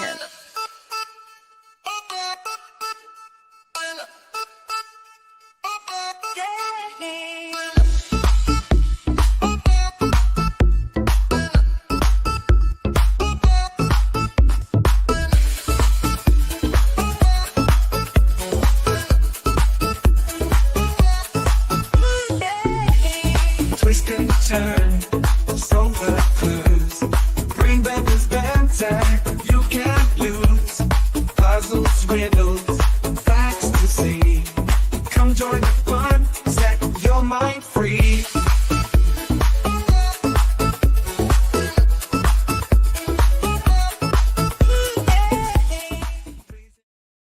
all right, it's open discussion time. Yay. Whee! Yay. Now off topic. Anybody like raise your hand, let me know if you have something you want to say. Like, yes, Chance, give me 1 second. I'll be quick. I won't No be problem. long. It's open discussion time. I know, and I want to show my visual aid. This is for everyone out there that uses StreamYard on the panel or in the chat or watching in the replay crew. There was a situation where an Italian company, Spoons, bought StreamYard back last spring of 2024, and there were increases, dramatic increases in the rate. Now, my beef is this. I'll be brief. I know I've said that twice now. I signed up with a Black Friday deal on November 25th, 2023, lifetime discount. If you pay, they promised me in writing, if you pay for the entire year and don't cancel, it'll never, ever go up on you, ever. Well, that all became null and void when the new owners out of Italy took over. Here's the problem. They promised, and have the visual aid for this, that the visual quality would be upgraded from 720 to 1080p full HD, and that did not happen. Let me show you the chart. There it is in writing. I have it in the email they sent. Ooh, I don't know if you can see it. Anyway, it's there. Anyone watching on the TV can probably see it if you're watching through the YouTube free app. But if it was actually in 1080p, we could see it. What's that? Yeah, really? There you go. But it says across the board, these are the new plans. There's 3 plans we offer now moving forward.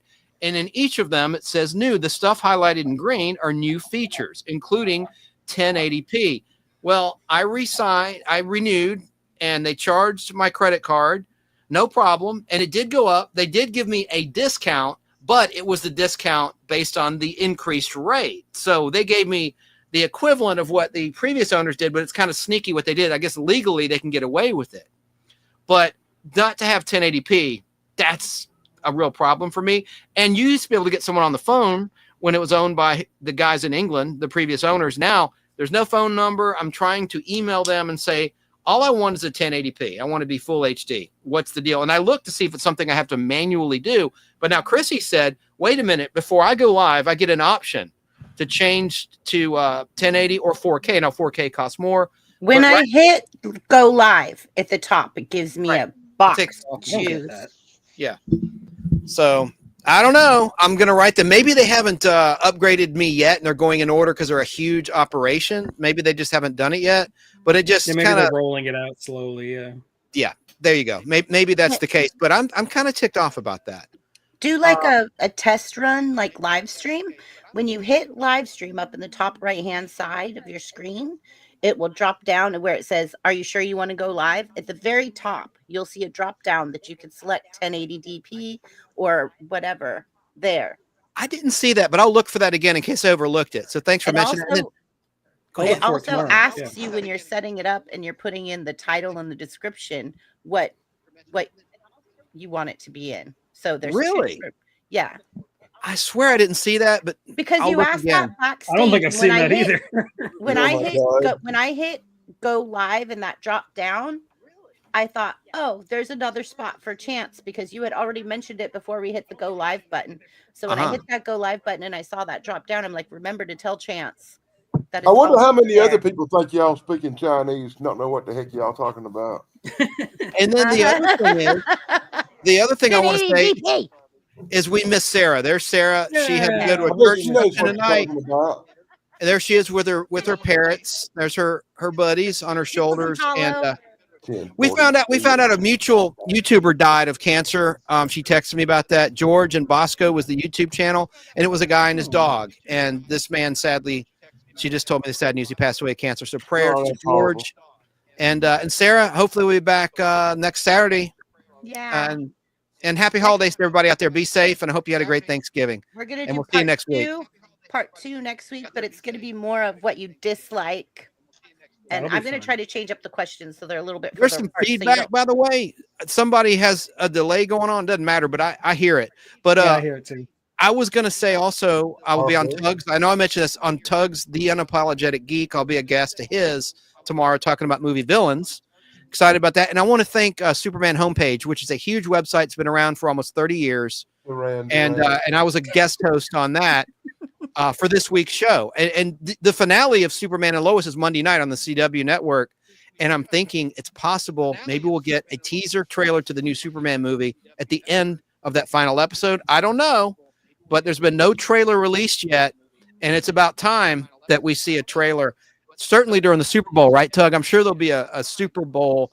Yeah, there's been a lot of rumors running around about it. Yeah. Yeah. So we'll see. I would be pleasantly surprised if Monday night we see a teaser trailer at the end of the series finale. It lasted 4 seasons on the CW network, Superman and Lois, and that'll be Monday night.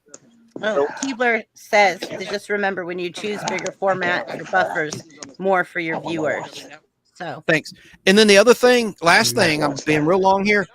I'm going to drop the Christmas episode to the Space Giants this week on my channel, The Nostalgic Podblast, which is a really wild Christmas episode where there's drive-by shootings, and Rodak, the villain who's trying to take over the Earth, kills a preacher in the middle of Christmas Eve Mass service. Well, that sounds like a really fun Christmas movie. And that scene was cut from American audiences, so it's from my Japanese Laserdisc, and this show is like Ultraman.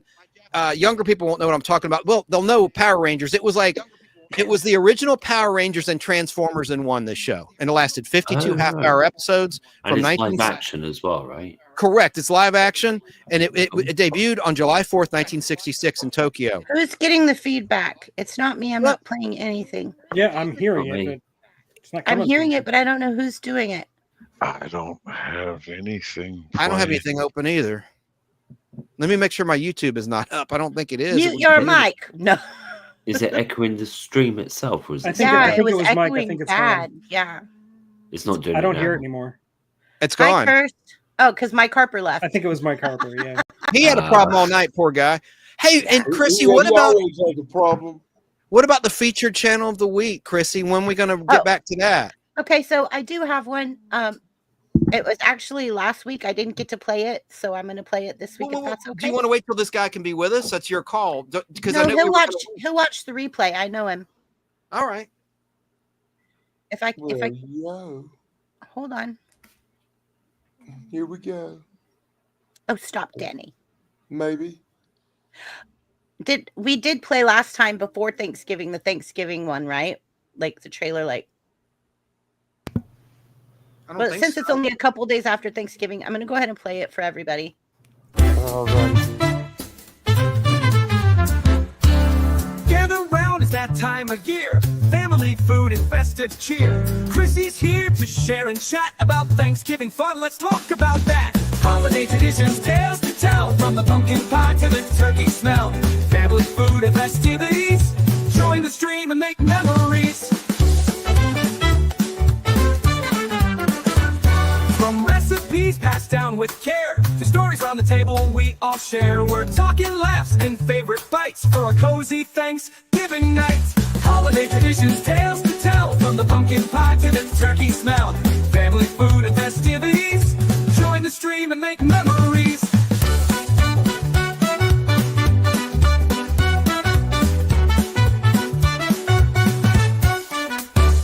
From recipes passed down with care to stories around the table we all share. We're talking laughs and favorite bites for a cozy Thanksgiving night.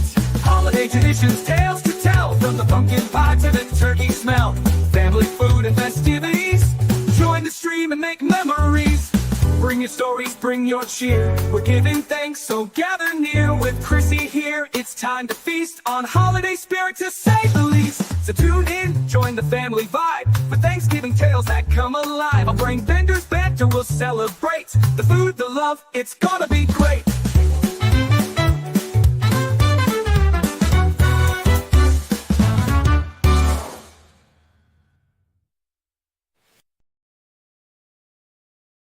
Sure, if I played that. We watched it twice, remember? Because somebody was talking about the chicken on the table. Remember? Yeah, Chris?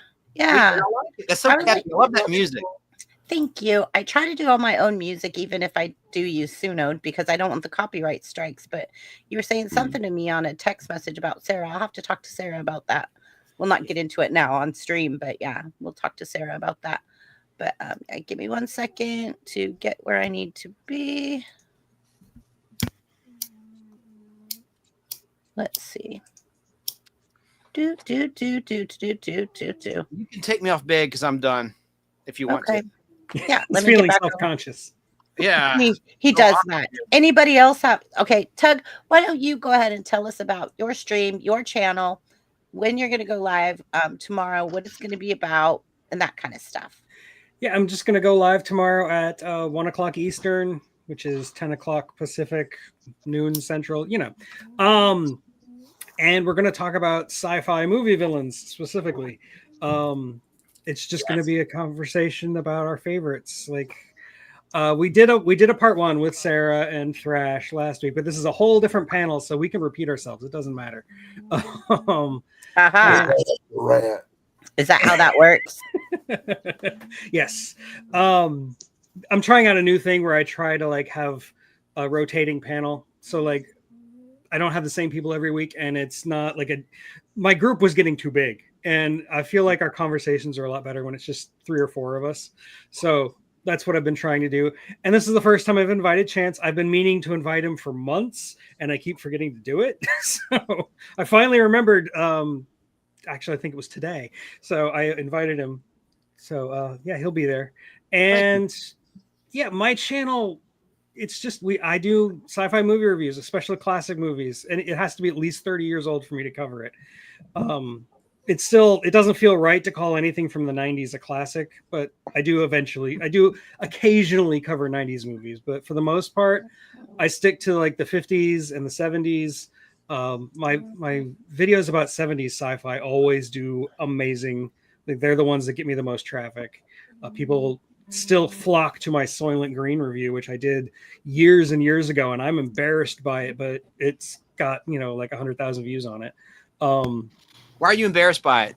Technically, was it because it's old? It's technical issues. The aspect ratio is all wrong. My editing wasn't perfect. My voice sounds like I'm bored. Things that bother me as the creator, but like casual viewers don't notice, don't care. Right? You're a perfectionist.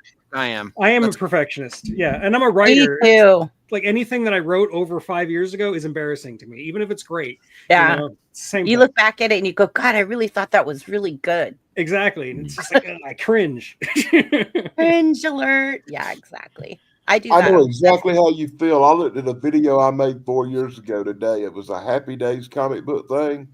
And I remember it being so cool. And when I re-looked at it, it was 4 minutes long and pathetic. And now I've got to redo the whole thing.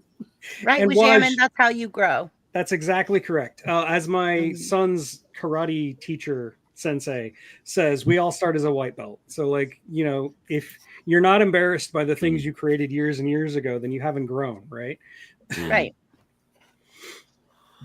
We the BBB channel hit 97,000 today, so we should be on track. Nice. We should be on track for our silver play button by the new year. That'd be awesome. Yeah, My numbers dipped right before Thanksgiving, and I think it's YouTube's messing with me because I'm like, a lot of people had that. I did too. Like my numbers dipped in November, just and I don't a know why. huge dip. Yeah. Oh well. I'm hearing it happen to a lot of people. I think they changed their algorithm. So you know, something happened because I went from getting 2,000 subs a week to getting 1, and I'm not complaining. I'm just saying it's a huge dip. That's because everybody's eating turkey and watching holiday movies instead of watching YouTube. That's it. That could be it. That could be it. Mine went up, but it's because of Space Jam. Look, I've been doing this for years, and let me tell you, this time of the year between now and January 1st, every view you get's a miracle because most people are doing other stuff. Yeah, you're not wrong. My views always pick back up around right after Valentine's Day. I'm going to show you guys something. Between now and Valentine's Day is your worst time of the year for YouTube. I'm going to share something with you guys. I'm going to share my screen. Let me share my screen. Which one is it? Are we going to look at analytics? Yeah, we can, but this is the one I want to share. Ooh. There you go. Good number. Yay. Makes me anxious. I know, right? I have this thing every time I come close to a milestone of subscribers, it feels like it slows down the closer it does. Gets. Limey, wasn't I telling you that every time there's a milestone, my channel just crashes for like 3 or 4 weeks, and then all of a sudden it goes again. And I'm just like, Every channel, I've got a few channels, and every channel I ever had, whenever they hit 666 subscribers, it's like they hang there. It hangs there for weeks till you finally get off that number. Yeah. The live feed viewers are harder to get than the short views. Shorts viewers, I guess you said. Yeah. I get most of my subscribers come from shorts. Yeah. They like my number puzzles. Yeah. People love puzzles. But I do get a lot, believe it or not. I get a lot of subscribers and views. I get almost 100 watch hours on my quirky facts videos. Nice. They're way higher than even my live streams. Well, they're fun. But I like the socialism. So the problem with shorts is most people who subscribe to you and watch shorts don't usually watch the live streams. Right, exactly. They have ADD. Choop. And my puzzles are only like 5 to 8 seconds long. So, but now I have to tell you, a lot of time to invest to sit and watch a live stream for 2 or 3 hours. My BBB Bites channel is doing really well. I've had it, maybe now a month, and it's up to 112, 113 subscribers and over 10,000 views. So that's good. Yeah. That's my nostalgic food channel. I think the highest, it was either dishes of the Depression era or dishes of the 60s right now is hot. And then I'm working on one of the 70s will be coming out this week. Nice. Top dishes of the 1970s. So nice. Yeah. Gelatin. Yes, those gelatin molds. With cherries in them. Hey, shout out olives. Like a pickle loaf? Yeah. Oh. Hey, I know. Yeah. Can we give a shout out to someone who's not here but that we like? Corey's comedy channel. Absolutely. Yeah. We love Corey. Link up Corey because he's such a nice, giving person. I'm sure Wajamin will. Wajamin's been dropping links like nobody's business. Thank you, Wajamin, also for dropping BBB Bites. Thank you very much. I could use the help since I'm just launching that channel over there for getting that going.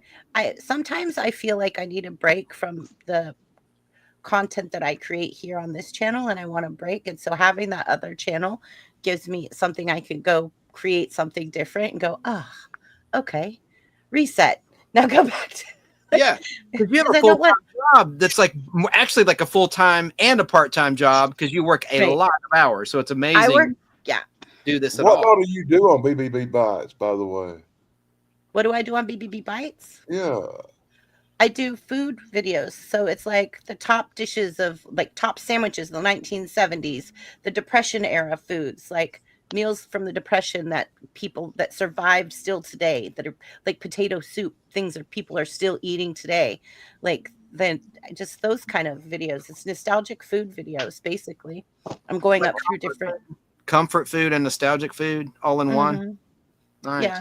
It's just basically food, like it's just food, but I want to start with like the nostalgic stuff, like how people survived in the Depression, what ingredients that they survived with, and like the dishes like cornmeal mush. Would you tell the story of that's a very interesting story I've done on my show, but you have a bigger audience, I think. Chef Boyardee, ravioli. Yeah, it was a war effort. That's a great story, actually. Go ahead. You get some homework on. No, I want you to do it. I'm just giving. Oh, you want me to do it on BBB Bites? Yeah, I think you should tell the story of Chef Boyardee. It's an interesting story. I think the subscribers of yours over there would like. Yeah, I agree with that. Yeah. Okay. Also, Prego. Is it Prego or is it Ragu? One of the two also has a really good story. I have to look up. I never liked Franco American though. It was like a knockoff of Chef Boyardee. SpaghettiOs. I don't know. That's just me. I saw when I was doing my 70s video and I was doing all my research, I literally saw a Jello mold full of SpaghettiOs. I believe it. I totally believe it. I'm gonna puke. But it has pickles in the middle, like little pickles. This will explain a lot about me. I sustained a head injury when I was a kid on a bicycle with training wheels going down my driveway. It flipped over, hit my head, and my mom fed me SpaghettiOs and strawberry Kool-Aid. And ever since that day, both make me nauseous. I think because of the association of hitting your head. Injury. Yeah, I still have a big knot in the back of my head. I had to go to the hospital and everything. When I was a kid, I think I was like 7 years old or something. But no more SpaghettiOs for me. I was like, how did they get the SpaghettiOs in the Jello? I know that sounds so gross. Let me see if I can find it real fast while you guys talk. Like canned pasta mush inside of a Jello roll. We don't have to see that. We really don't. Look, if we were going to stare at peas and ketchup all the time, I think we should see it. I'm just going to say, has anybody else wanted to shout their channel out, like Buff or? I'll be streaming tomorrow, probably probably start about 3 o'clock Eastern time. Gonna do a drunken dumberous part 3.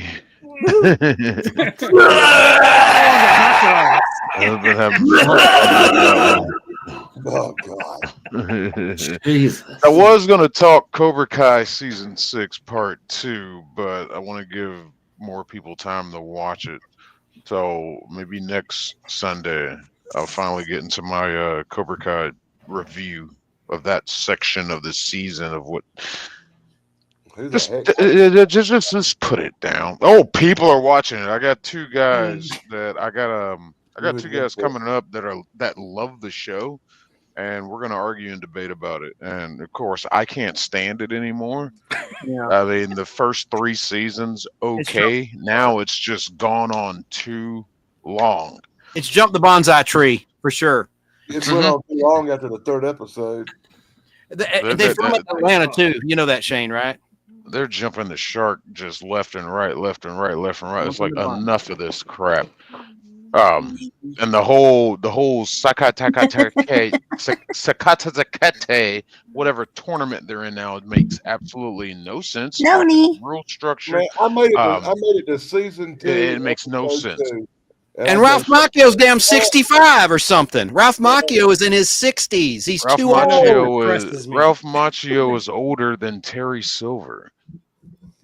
I remember when he was on 8 is Enough. He was the cousin Oliver of 8 is Enough season 5. Hold on. What? I have to play something. Okay.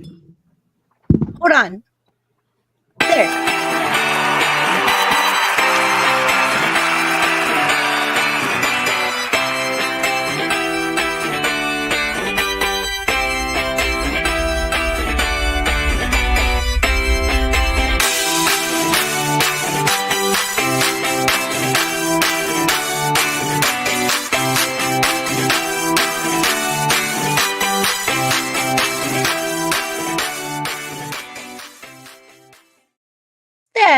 there. I almost forgot. That's 2 You weeks were in like, a row. "Say the-" I know. Well, we And when thought is he'd he be ever here coming tonight. up? We thought he'd be here tonight. Remember, that's why Okay. he was going to play it last week. But I Last suggested Saturday, let's he come. couldn't make it because he was doing his Thanksgiving with his family. And this week, I think he's working on something. That boy been having Thanksgiving for an entire week. I know. Everywhere. That's kind of Everywhere. Like, and then he actually texted me yesterday, and I jumped into StreamYard panel with him, like backstage, and worked with him on some of the stuff he's coming up with his new series. So I'm really excited to see his new series that's coming. I helped him with some thumbnails, and we talked about some different things, and we gave each other some advice. And he actually is the one that helped me set up Keebler's fundraiser. So it was really cool. I love Zach. He's really cool. Like, I hope that he comes back to our panel. What a great positive attitude he has. A great mental. Yeah. So awesome. Chance, he has this video on his channel about Shane, have you seen it? It's about how to make America great again. It was like the whole let's not. We gotta like No, that. I'm just saying that. Off. I know, but there's that, and then he did this one about not to bring people down, but to bring people up. That's good. Yeah. And I absolutely love that one that he did about don't bring people down, bring people up. Right. Like, that one really touched me. Like, I really loved that one. That's the one I was referring to that really sounded cool. I need to watch that. Yeah. Because I think I was sending you some. Like, I was like, check these out. Yeah. Like, these are really cool. Like, get to know this guy. He's really super cool. Zach is amazing. He's really smart. You're obsessed with Zach, aren't you? Zach, I love helping Zach. I do. I really enjoy helping him. Nah, I'm kidding. No, me and Zach are brothers, man. I know. You're playing a mayhem. Stop it. We'll talk about that later. Yeah, we'll talk about that later. But you guys can always catch me up on SICK 2210, usually, if I'm available. If I'm not working. If I'm working, I'll be in chat. If I'm not working, you can catch me sometimes on his live streams. But yeah, it all depends on if I'm taking care of my mom or what I've got on my plate at the time. I've got a busy life. Definitely. But I try really hard, like on Sundays, to at least make an appearance on SICK 2210 and hang out for an hour or two. And so that way, because Shane goes too long for me. Hours. But, I mean, there was a night. Long man bad. But it's the booze, not your color. You end up 12 hours tomorrow. Yeah, I know, right? There's been times at 3:00 in the morning I've been on Shane's panel and I'm going, thank God you're up and alive because I can't sleep. So here I am. What's up, bruh?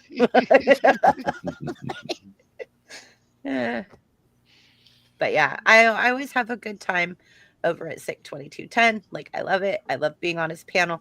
He's very respectful. He's a good host. So yeah. And he's got merch too. He has a hoodie he sent to me and to Sarah. Yeah, he has awesome merch. Yeah. So, we are uncensored and unafraid, just like Florida Man Radio. But anyway. I was going to say you're stealing their thunder there, but they're going under, aren't they? Florida Man Radio's like they're sold. They're done. Oh, that station's a wrap. That's sad. Oh, really? Oh my God, really? Oh, that just makes me so angry. Oh, Harper, you ain't getting out. Thank you for your sarcasm, Danny. Oh, nothing to do with you, man.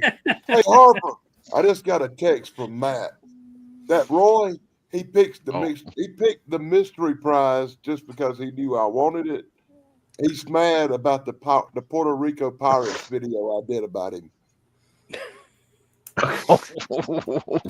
Danny. Oh, you're gonna have to tell us where to go. Hold on for 1 minute. All right, Mike, you and Dan got to do a stream about this guy now. Keebler, if you're still in chat, I need to talk to you sometime soon. His name's Roy. He lives in Puerto Rico. And me and him have been at each other's throats over trivia and wrestling streams for years. And I put a video out today, and it was kind of a joke, and he took it the wrong way, and he got mad. And because I was trying to win a prize and doing really good in trivia, and then Harper was working together, this guy went into the stream and donated $128 to get points just so he could beat me and Harper and get the prize I wanted. That dirty dog. That's horrible. I mean, it's all good for my friend because my friend got $128 Oh, yeah. because this guy wanted a $3 prize. But I That's guess petty. Yeah. because I made a video he didn't like. All right, So guys, now, you guys all ready to wrap everybody, this up? put me on the big screen. I'm gonna put you on the big screen. Give me the big screen real quick. So this is the video I made about Puerto Rico Roy. I saw that one. What's he wearing? Is that how he walks? Even looking at it. And I put the Pirates of Roy, the Roy Sparrow, the Puerto Rican Pirates.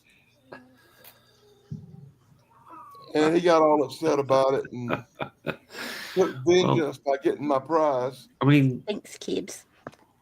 There is kind of a passing resemblance, to be fair. So it's kind of funny, I guess. It is. What a goofball. Yeah. All right, guys, we're gonna go ahead and because I do mess with him a lot. I do. Well, we're on Team Danny Staten around here. And Team Danny, Team Michael Harper. Thanks for those that tuned in to watch the Space Giants.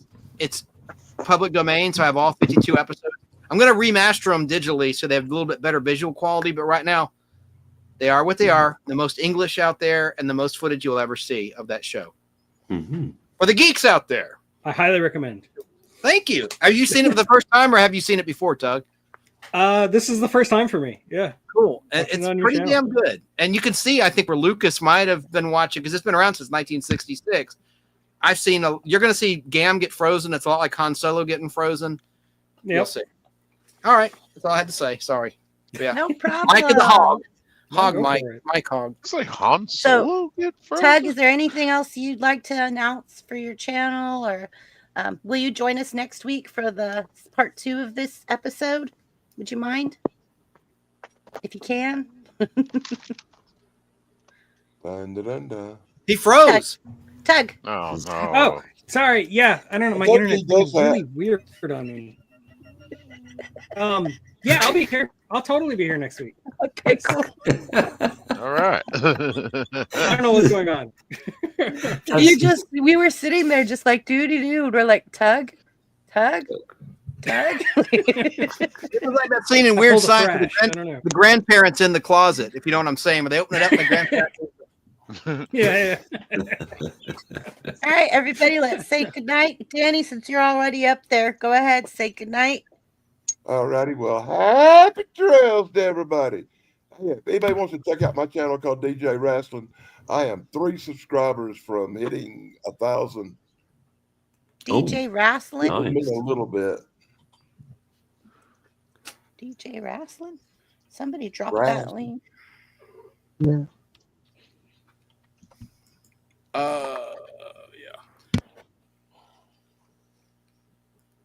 And I hope Chris, you see everybody that had a message from really- Keebler? And I hope Yeah. everybody had a really good Thanksgiving. Yeah. Next.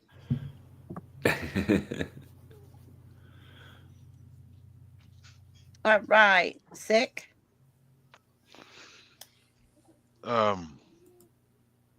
Come back to me. Okay. I'm, Limey. I'm outside. I'm Oh, okay. outside. Okay. I'm Go outside ahead, too, Limey. good deal. Well, I hope you guys enjoy the rest of the week and come back soon. And it's been fun. I don't have any content. And You don't have no content. that, what? He said you And, don't have any um, content. I don't have any content. No. And You could put up at least one freaking video, dude.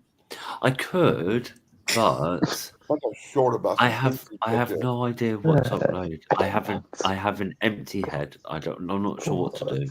But I'm Take your thinking camera about and you point it at the peas and ketchup, and you go peas and ketchup. Make a 5-second video and put it up. It's not real hard. Harper can do it. Watch that'll go oh, Man, Yeah. shots Well, fired! Silly Shots true, fired! silly true. no, right? Shots fired! Man, Thank God you guys are close friends. My goodness. I've been busting Harper's balls for years. All right. Hi. Let me. Yeah, no, I'm done, please. Okay. Go ahead, Tug. Is there anything else left? No, just go check out my channel, The Unapologetic Geek. All right. Never be ashamed of what you love, as long as you're not hurting anybody. That's all. Yeah. All right. We're gonna say Mike Harper. He has nothing. You just say goodnight. Just say goodnight. Say happy trails, Harper. Yeah, good night. Happy Good night. trails. Okay. No, Good say night. happy trails. Harper, say happy trails. Say it. Say Happy trails. There you go. Happy trails. Happy trails to you until Bumper we meet again. dita, bumper dita. All right. So thank you, panel. Thank you, everyone. I appreciate everybody coming tonight. You guys will be able to catch me sometime tomorrow at 6:22:10. I know I'll probably be popping into all of your guys' chats if you're live. So I'll be definitely, you'll see me in your chat, Tug, tomorrow. But I'll jump in and hang out as long as I can. But I'll be like multiple places at time. You just have to clone yourself. I know, right? I know, because my work also does this to me. I need 3 of me just to do my job at work. So, so I just want to say good night. Thank you, everybody, for joining us this Saturday. Next Saturday is going to be part 2. I'll make sure that the questions are a little bit more expanded apart so that we don't feel like we're repeating ourselves. Maybe a little less questions. A little less questions. Okay, Danny, we'll do 3 questions next week, and I'll make. You can them only good hold ones. so many in his brain at once. Yeah, 3 questions, and I'll make sure they're really good ones. Okay. I was thinking the same thing with Jamin. Good night, everyone. Lots of fun always. Thank you. Hold on, I gotta say about you. Hold on. Okay. Oh, yeah, that's right. He said he was outside. I came back in. Yeah, good night, everybody. Be awesome to each other, as Bill and Ted would say. Just, yeah, hope everybody had a great Thanksgiving. Check us out tomorrow if you're bored at 3 p.m. Eastern. I guess I'm going to start it. We're going to watch some drunks getting in trouble with the cops, all that good stuff. We're going to have a good time.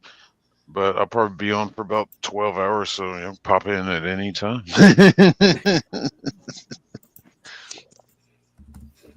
I'm not surprised. But I love it because I could go do stuff that I need to take care of, come back, and then still jump back in your chat. Like what I missed.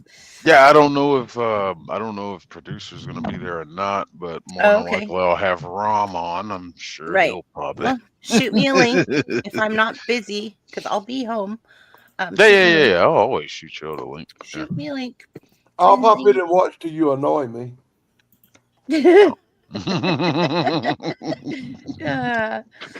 We all love you guys. Like everybody loves each other. Don't think that we're just so mean to each other. We're just all family.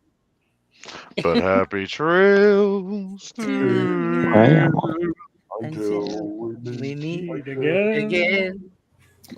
Happy trails to you. Keep smiling at the wind. Panel, feel free to unmic and say goodnight if you want to during the outro. Good to know, Keebs.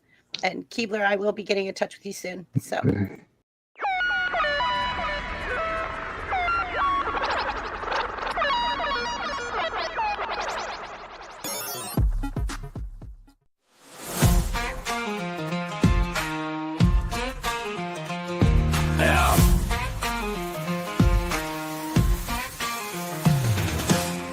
In the country where the fields are wide, brain benders got that wisdom on the ride.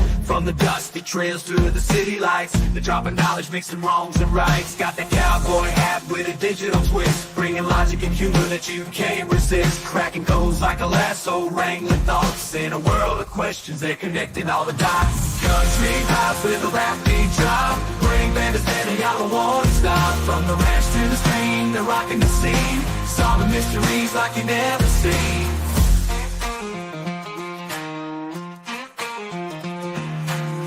Bitch up.